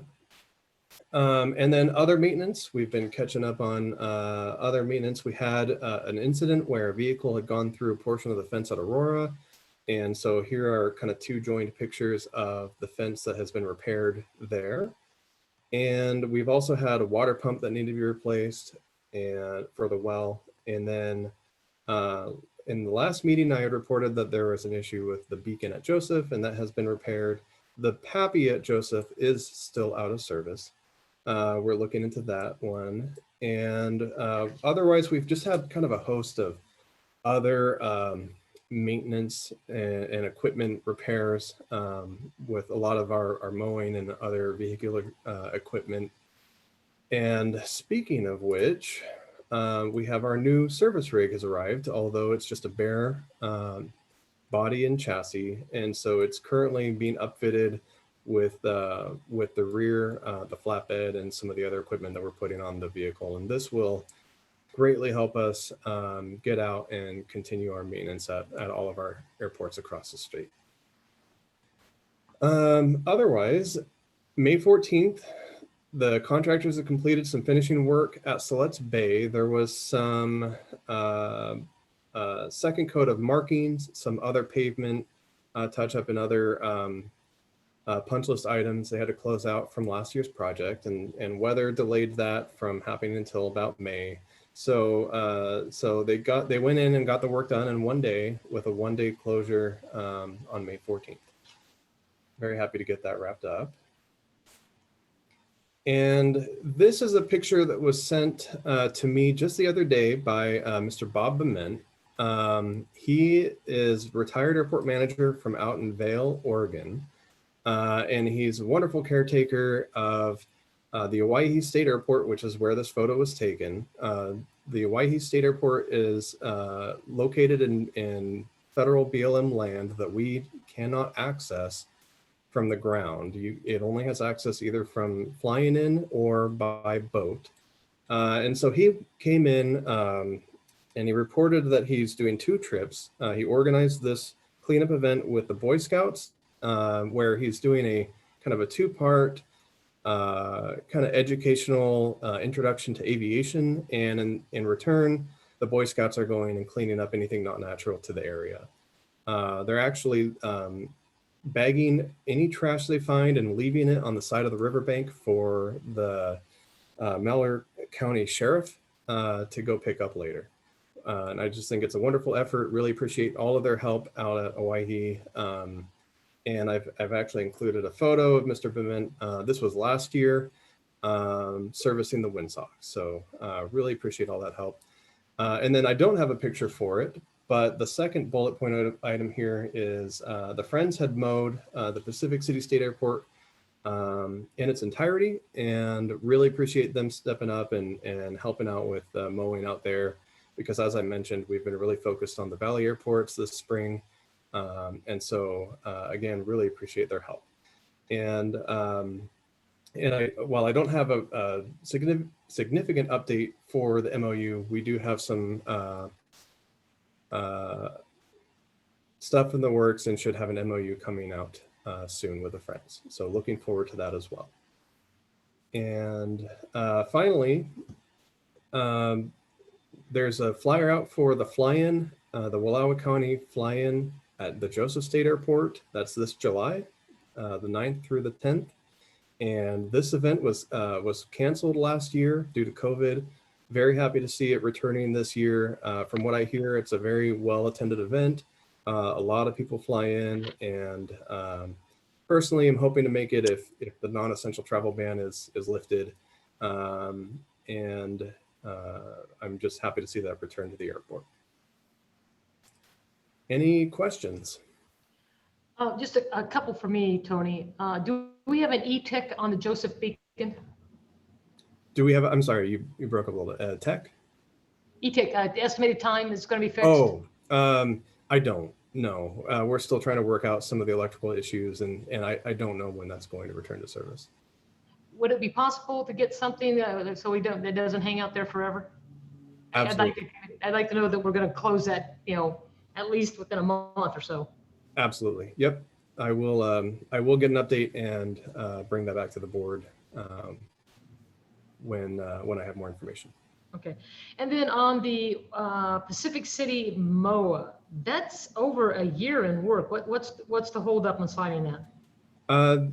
It's at least a year kind of in the works. And really it's just kind of come down to prioritizing other duties and just workload at the moment. It's still a very high priority for me, and we're trying to make progress and hoping to have something finalized here in the coming weeks. Okay, well, same thing with it. Let's get a date out there that it will be done. Make it realistic, but let's get a date that we're going to put a stake in that. Absolutely. I'm definitely thinking more weeks than months on this one. So we're awesome. Yep. Definitely. Good deal. Okay, let me open it up to the board. Anything from any of our board members out there? John, I don't have anything. Good job, everyone. Okay, thank you. All right, thanks a lot, Tony. Appreciate it. Okay, so now if I read my agenda right, that brings us to our very own Hilda and the educational update. Is that correct, Kathy? Yeah, I'm just making sure that we have all the members for the presentation. Okay. I kind of advanced on you, didn't I? Yeah, you jumped a whole hour. Okay, so we have like 11 minutes we need to kill.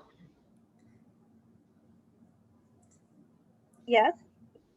Okay, I guess we can do that. Tell you what, coming up for the October strategic offsite, did we get hotel reservations and everything worked out? I know John needed an additional night just because of how long the drive is. Are we good on the logistics on that, Kathy?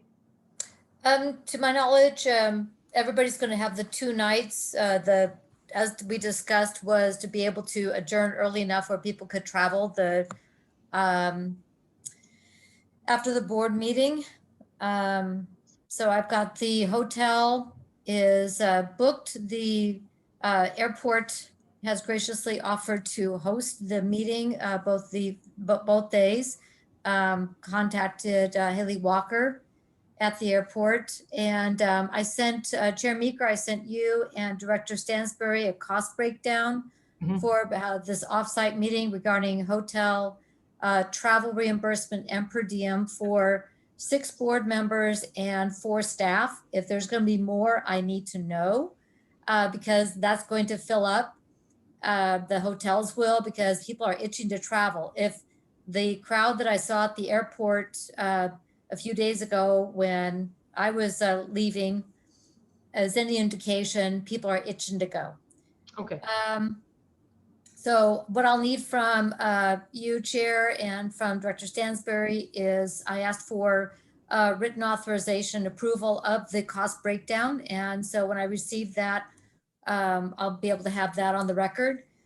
And but the reservations have been made and the confirmations have been signed pending board, pending written approval for that expenditure in the next fiscal year. Okay. Do you need written authorization from both Betty and I, or just one of us? Just one of you, either one. I sent it to both of you. Whoever's supposed to do it, let me know. Okay, I'll get with Betty. And then looking at agenda, I would like to have, a dinner out with the staff and anybody in the local. We're in the local community. If they want to go out and have dinner that night and do some social, we need to set something, at least give an opportunity for the board members to meet with, some of the airport guys out there. They're gracious enough to host us. I would like to have some kind of social one of the nights to return the favor somewhat, to get to know them a little better. So, Chair Meeker, I'll work with you and Director Stansbury on having a location and how what we're allowed to pay for, what we can't. Believe basically what we could do is have a no host where people can come, socialize, choose to purchase food and beverage, and then have a social time. But I think I'll make sure that what we put together is compliant with the Oregon Accounting Manual requirements. Yeah, good enough. Because I think the last time we just went to a local pizza joint. Yeah. So easy enough. We just want to make sure that they have capacity, that they know there's a whole big group coming, because they have to staff up, which is a good thing, but we don't like to surprise them. Very true, very true. Yeah, a heads up. Betty, and then Betty, I'll get with you for a draft agenda, and maybe I can email that out to to all the board members to take a look at sometime this month. Okay. At least get something on the everybody's palette there to be thinking about. Okay. And if the 3-day commitment is more than board members can do, we can find a way to compress this into 2 days, including travel, both to and from. If 3 days is a burden for anyone, we can work with the board and compress it into a 2-day session if you prefer. Okay, and we may do some stuff where we do, some of the board members need to be there all 3 days, and if, then we do, all the board members have to, for a quorum. You and I just need to get together to flesh out an agenda so other people, they have something to throw a dart at. Okay. So that'll be a lot of fun. Chair Meeker, if you like, I can schedule a meeting for you and the director to do a draft, and then I can help get that out to the board members for their input and on that, if Okay. that would be helpful. In the meantime, I'll do some emailing with Betty and y'all, and we'll just kind of tee up some thoughts. We had a partial agenda already. And then when we kind of get something on paper, we can do a Zoom meeting and flesh out the details and send the update over to the board. Sounds like a plan. Awesome. So I noticed that we also have OPA on the line at this meeting. And while we're waiting for Hilda, if the chair would allow, I think OPA has some other fly-in events and activities. If you allow Becky to share those. You did. Becky and Neil, the floor is yours. Hi, I'm Becky Breckenridge, OPA. Boy, you caught me off guard. I don't have my list in front of me and I don't know them by memory. Neil, are you here? Can you fill in? Neil, do you have updates, fly-in events? No, I really do not. Okay, I'm sorry. I'm sorry for putting you on the spot. I noticed when Tony was doing his presentation, we talked about the one out at Joseph, and that just got me thinking that, you know, there are other events planned for OPA that we might share with the board. I know we're rescheduling the Aurora one was scheduled for, I think, this summer, and then that's going to get bumped to next year if I understand correctly. Correct. Yes, it is. Due to COVID, it got canceled this year.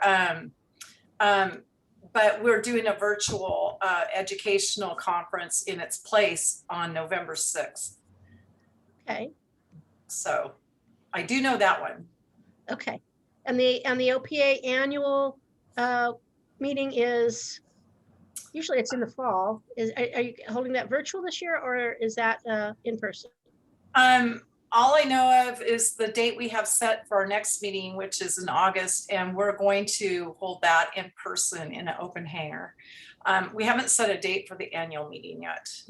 Okay. We do have two other events, and that would be on 31 July, 1 August is the Oregon International Air Show that is held at McMinnville this year, not Hillsboro. And the tickets being sold will buy you a 20 by 25 foot space for you to drive in with your car, and you are supposed to stay in the chalk line area, and it's still up in the air even if they're going to provide porta potties. So it ought to be an interesting event. But the Thunderbirds will be there, F-22 will be there, F-35, and then the other event is coming up here in about 10 days, and that's 12 June, where the OPA is working with Washington EVAC and also DART of Oregon, DART, WA-DART, and CalDART on an exercise conducted at Walla Walla. And they're trying to work out logistical problems that may arise in the event of Cascadia. So it's going to be a fly-in, bring some food as a food drive to simulate the logistical support in the event of the Cascadia subduction zone earthquake. And I realize that that's really short notice, but anybody that would like to be involved, if they would fire on off an email to me, neilwhite150@gmail.com, I'll be happy to provide them contact information. Okay. All right. Thank you. Okay. So I don't know, Chair Meeker, I don't know, is Hilda ready, or shall we? I am waiting for the chair of the committee to log on board. He has the password as well as the meeting ID number. So I'm just waiting for the participant list to show that they're on board. Okay, well, while we wait a little bit, we have a couple of new board members since we started the education review. And what happened was we went I think the first time it really caught our eye was we were down south, and Hilda where was that at? Was that, I'm trying to remember which airport we went. It wasn't Klamath. It wasn't. Scappoose. Well, the first time was Scappoose, and then after that it was south in Medford. Medford, that was it. The guys at Medford. Puebla plant was there. Has there's several projects out there where individuals have just built opportunities for kids, whether it's just, a single day and they come in and pilots can talk to them, or Medford had a hot air balloon thing they were giving in there. And then there's quite a few programs out there that you've got the one-day events, but they've built almost academies. And there's several, such as here in Bend, that are working with bringing pilot education into high schools, and then working with community colleges to see if they can funnel those in to continue their education at a community college. I mean, really putting some structure onto some education, not just a random event, but some real structures. And it's fascinating, and it's just a joy to hear from. When you talk about things that, we were looking at, how could we help? Because we like to have really mature programs that are well run and show results. That's what we wanted to put our money towards. So and this just gave us smiles all the way around. So that's what kicked us off. And then we had a session where we invited some Oregon education folks in, because what we would really like to see is, just like they teach you welding in a high school class, there should be the ability for the state to have a standardized, and that's the issue, a standardized curriculum in high schools to allow folks to get their pilots, at least their private pilot's license. That's the kind of nirvana here. And the guys they didn't want any money from us. They just said, stay out of our way, is basically said, just get people out of our way. And so we're like, well, okay, we can do that. We can stay out of your way, and we'll be your cheerleader. So these guys, if you don't know it, they have done just freakingly awesome job. So I'm gonna turn it over to Hilda, and there's just more great projects out there than you can shake a stick at. So once upon a time in a galaxy far, far away, 3 people got together with an idea. And the idea was to bring representatives from education, post-secondary as well as secondary, industry, and the government, specifically Department of Education. And it started with 3 of us. And then after that, it turned into an incredible committee with representatives that are the best of the best at what they do in their specific arenas. After that, we decided that we were going to appoint a chair to the committee and let the committee run through the motions necessary for there to be a career pathway program that is aviation or aerospace, because we wanted it to include all elements of aerospace, including UAS as well as airframe and power plant. So 2.5 years ago, it started as a conversation. Now it's evolved into something much more tangible. And the chair of the committee is Captain Chris Barber. He is a captain for Southwest Airlines, but he's also an incredible leader that has brought the best of the team so that we can give you a very brief update on where we are. And with that, I'm going to turn it over to Chris, if you're here. Awesome, Hilda. Thank you very much. Martha, I caught the last end of that. We were having a little jump through. Good. I appreciate those kind of words from everybody there. Hilda, I had sent a PowerPoint over. Do you know if okay, is that Kathy? I see you put your hand up. Are you the one running that one? Yep, it is. Kathy, if you don't mind bringing that up, and we'll kick this off. I know I only have about 10 minutes, so we will hustle through this, and I appreciate just the opportunity to talk with you. Kathy, when that's up, I'll just say next slide each time we get there.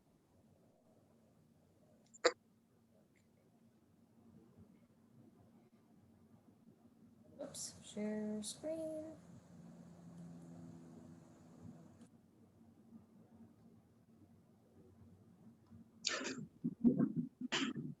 Wonderful.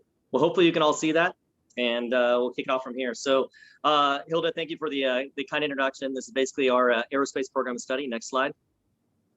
And we're going to give you about a 10-minute update. I know some of you have some ideas on what's happening, but as we start this, I want to ask you a question. And basically the question is, in 10 years, can you envision Oregon being the leader in all of our union here in aerospace development, industry, and workforce? I want you to think about that as we go through this process.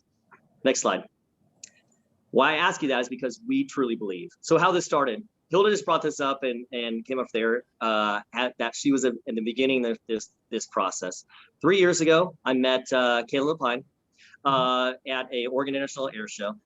And from there, it kind of spawned into me eventually meeting Dan Finley, Dr. Dan Finley, who's on the call now as well, who was for the Oregon Department of Education, as far as CTE, overall director for the state, and then Hilda as well. For that process, the three of them, as well as myself, we began this idea, the idea that could we potentially grow an aerospace program in our state? Now, at the same time, I'd been spinning off a foundation from the Oregon International Air Show, and that foundation was the Oregon Air Show Charitable Foundation. Now, what we were able to do is create an aerospace program here in the Hillsborough School District. It's kind of a beta program, but what's been exciting is allowed me to be able to meet people from PCC, Oregon Department of Education, the Hillsborough School District, and Alaska Airlines, along with the Port of Portland, to bring all that together and basically launch that program this year. Well, in that process, I started to realize that we have multiple fledgling programs throughout the state. Some have already been established for multiple years. Some are just growing.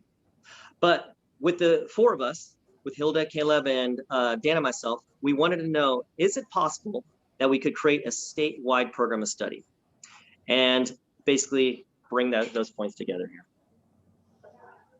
Next slide. So what is a program of study? As Hilda just alluded to me, or alluded about me, I'm a captain for Southwest Airlines. I flew for 20 years in the military, so I'm a pilot and not an educator. Now, the people I just mentioned a second ago have been educating me how to speak. But as you know, I only can think of pictures and very small words. So next slide.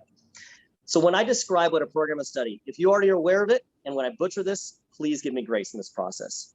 But what we are essentially trying to do here is we are reaching out to industry right now. We are connecting industry to education. So this initiative is basically an education initiative here. It's driven by industry, the needs of industry. And we're going through education in order to create a career path from kids starting in elementary school, carrying through high school, ultimately going into community colleges, post-secondary, or the college as well. And then connecting those kids with high wage, high demand jobs. We believe that this program will reach every student, or has potential to reach every student in our state, and make it equitable for everyone out there. And that's our goal, and that's our hope. Next slide. So how great is this need? Well, I hope you're aware, but if you're not, I'm going to update you really quickly here. But Boeing has already done an assessment, and that assessment is carrying us through 2037. They assess that this is pilots only right now. There is a 206,000 pilot shortage, and that's including post-COVID here as well.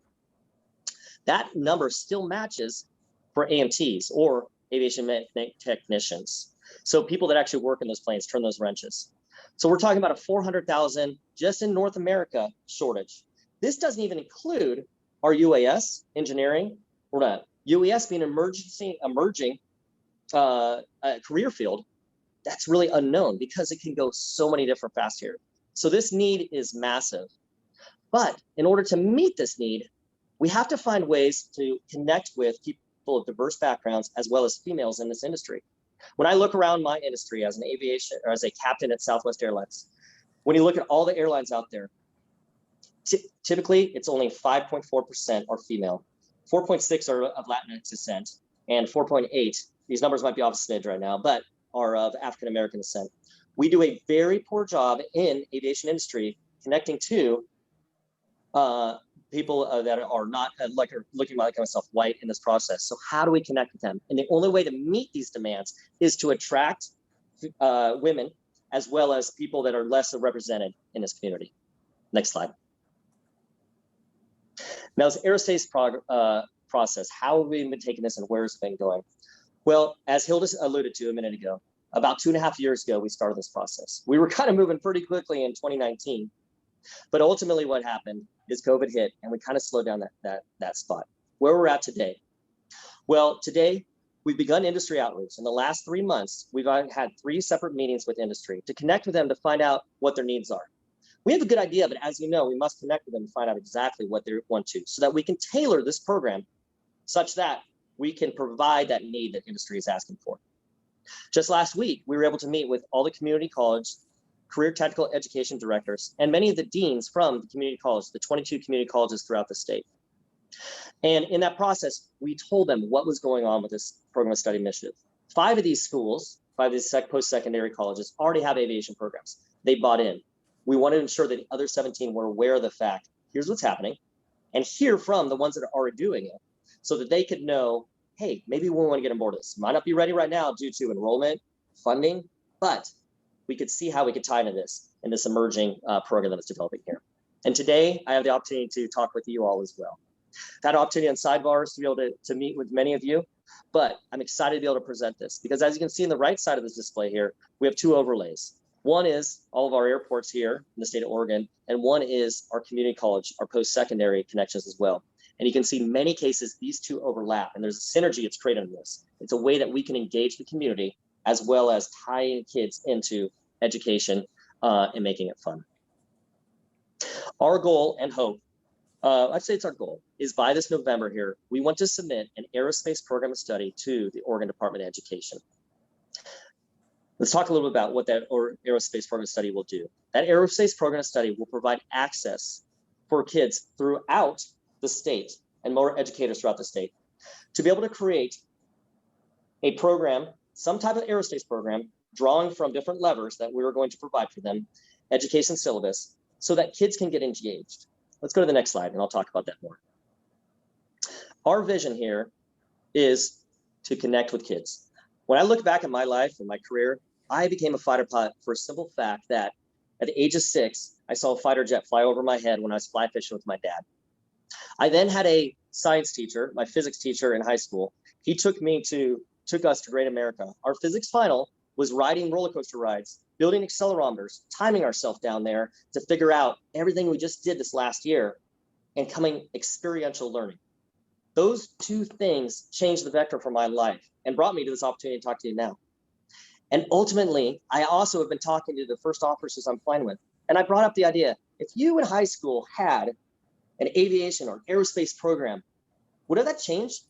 Almost to a person, like I would have been so engaged. Many of them talk to me about how they floundered. What am I going to do? I'm bored with high school. I don't care. But that would give them focus. We as a committee, and I think all of you as well, based on your willing to work on this, your board here, see aviation as fun. I see that as a tool to engage kids so that they can find that next adventure for themselves here. We also recognize that aerospace can capture this youth. Just like I talked about that first officer, the one there that maybe didn't know what to do. Well, I feel that this program will be able to reach every student in our state. Whether you're out in Eastern Oregon, maybe on the coast, maybe you're not having access to an airport.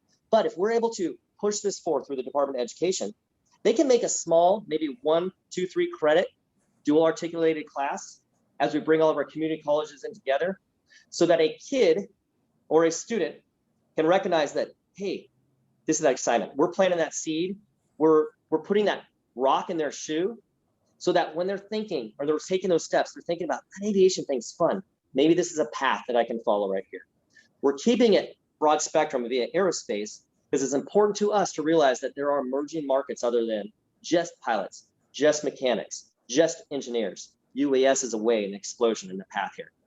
Next slide. So what is our ask of you? Well, truly what I want is for your help in building and defining this vision. How would we bring the original question there in 10 years? How can we make Oregon #1 in the union for aerospace development, workforce development, and draw industry in here? I would look for your help in connections with legislators. How would they make that process right now? I feel we are already making that process in these fledgling spots, and additionally what we started out in Hillsborough now, to be able to create that workforce. I feel that as that workforce grows, industry naturally follows. But there's obviously some hurdles we have to do there as well. I need your help now too to connect with industry. I have resources, I can pick up the phone, but if you know in your local communities, what areas out there as far as aviation are starting to plop up near your airports, where are you starting to see that growth, those nexus centers? If you could connect me to those spots, I can connect with that industry point of contact there. And then we'll be able to take that to the next step. And finally, my screen's getting a little blank here. I'm trying to see my last one of that one.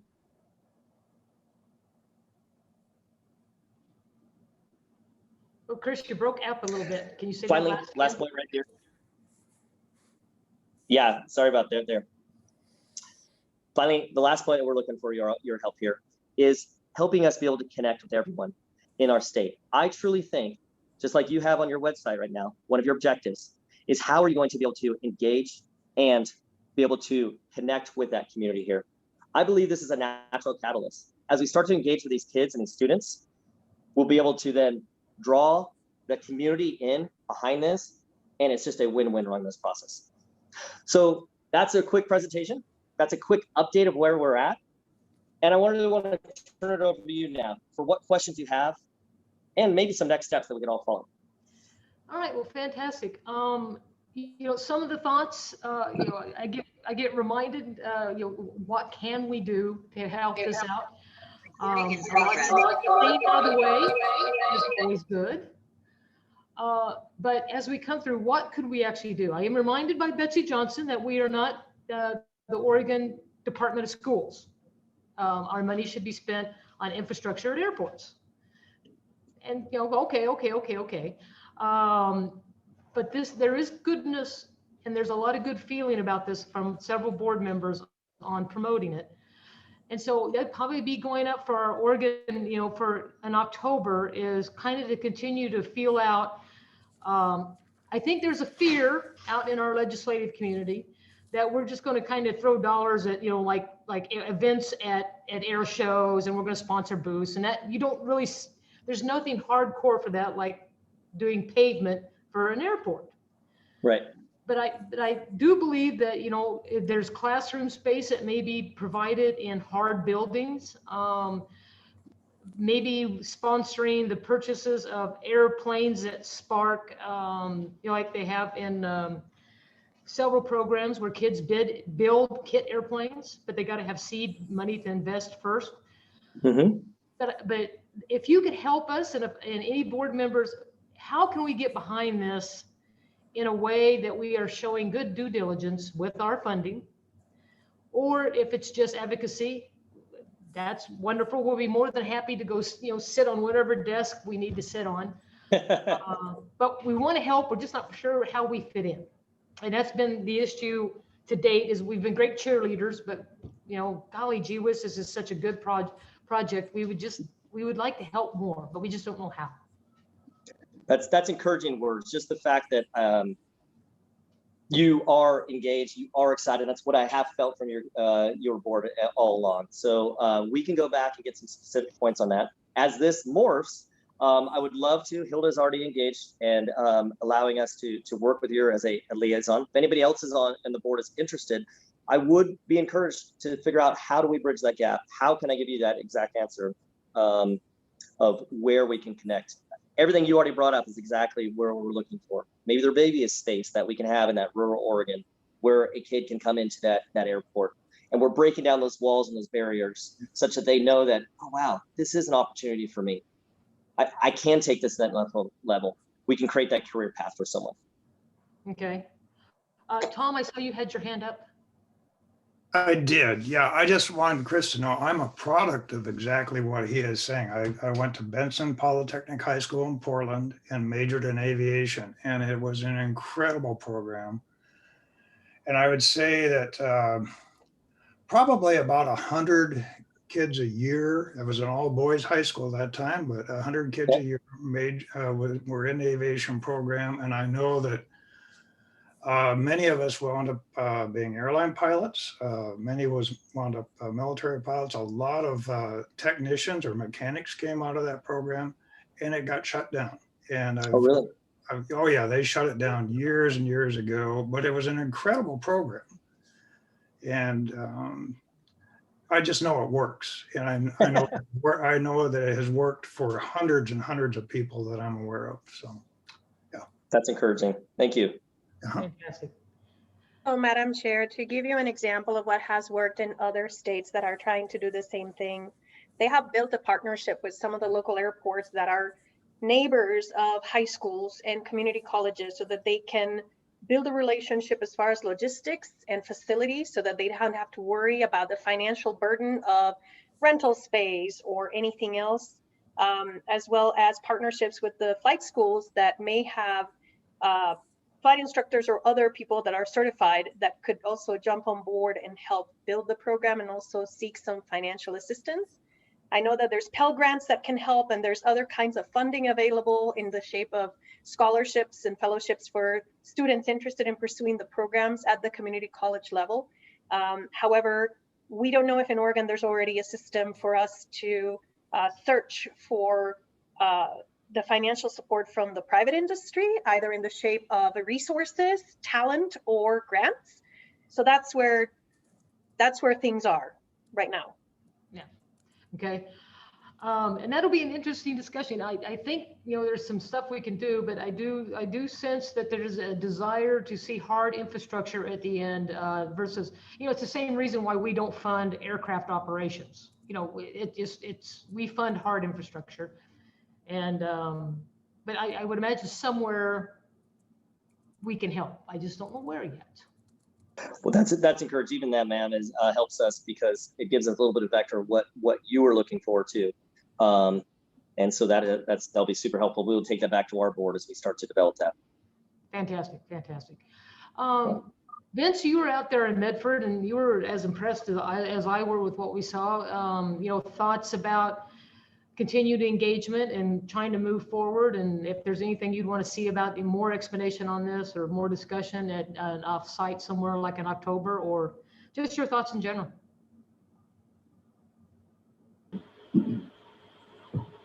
Sorry, I had to have my camera off just because of technology stuff today. So too many people drawing on it. So, to me, it is the best thing that we can do. It is the advocate for it at the port. We're doing the best that we can with our resources and the role that we play. And I think that's just, given the role of this board and the state, I agree. I mean, we have to reach down into the trades, so you got to get to the high schools, and even before that, the port has partnered with local schools here in the Portland area to get people interested just in the whole aviation sector, whether you're a pilot, but it's also, it's kind of what the whole industry is, and there's so many avenues, and we all do what we can, and I think we have to champion it as much as we can, but I think it ends up being probably more of an individual role that each of us plays in our circles, and I think that's one of the best things about the board is that we all have very diverse and broad circles here that we can reach into to try to influence it. I applaud all the work that they're doing. I think it's terrific, and you look at the demographics, we need to do better on equity, we need to do better in women and minorities and in our hiring and the opportunities in small business, and it's a big focus for the port. And so we're doing what we can, and I would encourage every board member to continue to do what they can within their circles. Madam Chair. Go ahead, Hilda. Dr. Daniel Findley from the Oregon Department of Education is online. I would like to ask for a few minutes of his time. Dr. Findley, that'd be great. You've talked to us before, and I've always found you to be a wealth of information. Thank you very much, Madam Chair, and thank you, Hilda, for this opportunity. I would have to say, as someone who had the privilege of supporting the the flight and aviation maintenance programs at PCC Rock Creek for a number of years, and someone who's been involved with career and technical education for a long time, that in many cases, we look at supporting things as being a combination, as they would say in the philanthropic world, of time, talent, and treasure. And we acknowledge the reality that people do not have bottomless pockets. We all wish we did, and we don't. But the things that are most important, especially to a young, enthusiastic, curious student, is to have the gift of someone to help that individual understand what the possibilities are. So being able to contribute time to the programs that will evolve and that will grow in the state, as they have been doing now for a number of years. They've been these isolated, wonderful centers of brilliance. We're starting to knit these all together and show how much is in common and how much power is here to help us not only help students, but also go a long way towards supporting and driving opportunity for business, labor, and industry. We have to make something work that works for everyone. So having the opportunity to advocate, to act as a mentor, coach, sponsor, to share of your vast knowledge and experience, all those things are hugely valuable. And those are, quite frankly, things that we can't buy. Districts, community colleges, other organizations will find ways to fund something that is really high quality and important. We like to say in our business, you never strand a student. We want to get them excited early on in life. It would be great if we could get them thinking about careers in second and third grade, but we'll take what we can get. And we want to keep them moving and give them a clear arc leading from their first discovery of, as Chris pointed out, looking up in the sky and realizing there were incredibly amazing things going on there. From that moment of sparking an interest to entering the profession and then being a sponsor, a mentor, and a supporter through their careers. That's what's really critical. The energy is there. People are interested. People are intrigued at the possibilities. We have regional coordinators that serve in 17 areas of the state.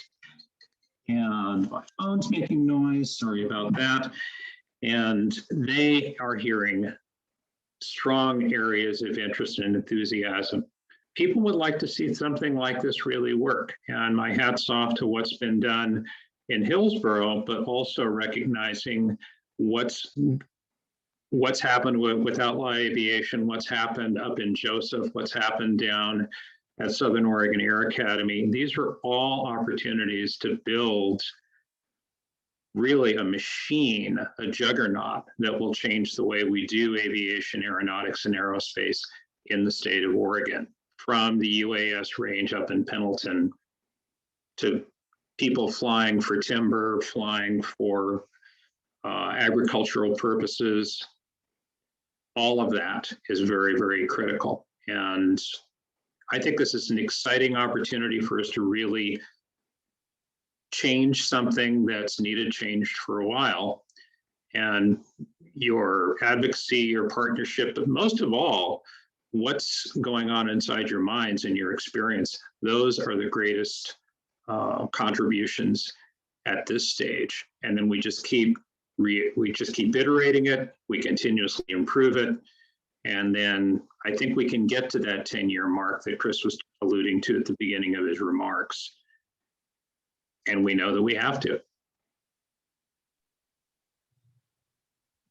So for those of us that don't speak educationalese, what it means is that a junior or a sophomore in high school will have the option to start aviation training during their high school years, get academic credit, and hopefully emerge from their high school years going into community college either with their FAA written for their private pilot completed, or having already obtained their private pilot license, which now makes them eligible for all sorts of other opportunities. Or they can enter aircraft, airframe and powerplant mechanic or unmanned aerial systems. So hopefully in a few years, our high schoolers will have the choice of entering a robotics program, a woodworking program, an aviation program. And Hilda, that's extremely spot on. And I think the important thing to remember, and those of you who have children and grandchildren or may very well be aware of this, you can shave 1 to 2 years off of what happens after high school by having programs like an aviation, aeronautics, aerospace program in place for students to start working on when they are still in high school. I have a grandkid who's graduated from Oregon State next week, 2 years to finish a 4-year degree because of the dual credit. Yeah. And that's what some of what this program, this movement offers, is the ability to save time. Time is money, but it also means that the individual becomes a potent member of, in this case, the aviation and aerospace community as soon as possible, which is good for everyone. And I think it's an outstanding, because kids have to go to school. They're a captive audience. And I appreciate the fact that sisters here in the high school, you can go to English class or you can go get your private pilot's license. They do it during school hours. It's funded, and they come away with a private pilot's license, or they come away and they have to do an English theme paper. It's treated exactly the same. So I get tickled as I watch the pilots go over my house, because I know that's students in training. And I do think that probably the #1 way to touch kids is right there in school. Man, you got them. And so I applaud the initiative, and the more programs we can get inside a school, just the better it is. And however our Oregon airports out there can help, give you space, give you whatever we can give you, that's kind of hard infrastructure. I would like to, if there's a need, come call them, please. We've got 20. Appreciate that. Thank you. We got Yeah, 20 thank you very much. airports out there. Surely we can help you with a few of them. Thank you very much for that generous offer, for sure, man. Thank you. All right, fantastic. All right, so we'll probably talk a little bit about this more, but you guys are doing just great work. It just takes off on its own. There's just people like, Caleb, he's out there just lighting the fires everywhere. So, and like you, Right. Chris, you're awesome, man. No, thank you, ma'am. I appreciate it. I really appreciate the opportunity to update you all today, and I look forward to working with you here in the future too. And thank you for your time. All right, thank you guys, appreciate it. Thank you. Bye-bye. Okay, so that brings us to that. Just absolutely good folks doing God's work on that. Anything else out there that the board members are working on? We'll hear a little bit about, our UAS operations in July or August, wherever you guys fit that in, but we do need to round back on that. Anything overall that we're missing, or you'd like to have the board, the staff give some information on, or just something you'd like to make the board aware of? Okay, so with that, then I guess what we need to talk about is, you guys want us to email you out just a few dates and then see which ones that we can make work? Would that be better than looking at calendars here? So Madam Chair, what I can do is check with the board for a couple of dates, probably our traditional, well, we can't do the first Thursday in July, but look at the second Thursday or maybe something in that week to see how that falls. I anticipate that this is a single issue special meeting regarding the ORA master plan update for 2021, that grant. And then the August one will be the regular type of agenda with these updates from staff and from the board. And some of the other things that have been brought up, the UAS a presentation or information, and the part 123 or section 123, whatever, that was the UAS one, right? Yep. Section 163 as well. Section, okay, section, okay. I don't think that's UAS. I think that is something else. It's just those two items need to be tabled to the next thing. Gotcha. Okay, I've got those on the list for August. And then I will assist the chair and the director getting the list of ideas out for the October planning session, as well as starting to put together the agenda for the October board meeting, which will be October 6th and 7th in John Day. Okay. And then for the July, the chair and director, we've got information that we can share with the approved scope of work and anything else that you would like to go with that for that particular grant. Okay. Well, super then. Betty, I will follow up with you. If you'll start, Kathy, if you'll start working the dates to see if we can find a quorum, a date where we can get a quorum. And then Betty, I'll follow up with you. You can tell us whether we're getting a legislative update, you know, which or not legislative, a legal update, which may drive us toward an executive session, or whether it's just a generic FAA update, which would be just an open session. We'll see how it shapes up as we discuss the items as we become aware of them. How about that? Okay. And Chair Maker, would you like a postmortem on the legislative session at our July meeting or August? If we have something significant to report. Okay. Like if you could tell us if the sunset bill's passed, that'd be awesome. I will tell you that the day it passes. All right then, fantastic. Okay, so we got a little bit of administrative work to do, and look for some emails, board members, and we'll get this nailed down shortly. And So one more thing, if I may, for the good of the order, board members, if your state email is not something that is working properly, we need to know because we need to get that back to Kristen Forrest so we can help you get that operational. This has been over a year that we've been trying to get all of these working the way they're supposed to, and really would like to check this off the list of things still hanging out there. So if it's not working right, I need to know, Kristen needs to know, and we got to work with you to make sure it's getting right. Why do I care? Good question. Thank you for asking. The reason I care is because we have to comply with public records. And in order to make sure that everything that we're doing is easily accessible for public records, it's got to be in the state email system. So that's why I keep harping on this. It's not because this is the only thing I do is because I want to make sure that we're getting this done in a way that's compliant with public records law requirements. So let me know. Roger. Okay, so we'll get on that. No, I got to reset my password. I got froze out because I hadn't reset it in the designated time I was supposed to reset it. So we'll get that. Anything else? Okay, with that, then I will adjourn this meeting. Wish everybody well, and we will see you sometime in July. Thank you.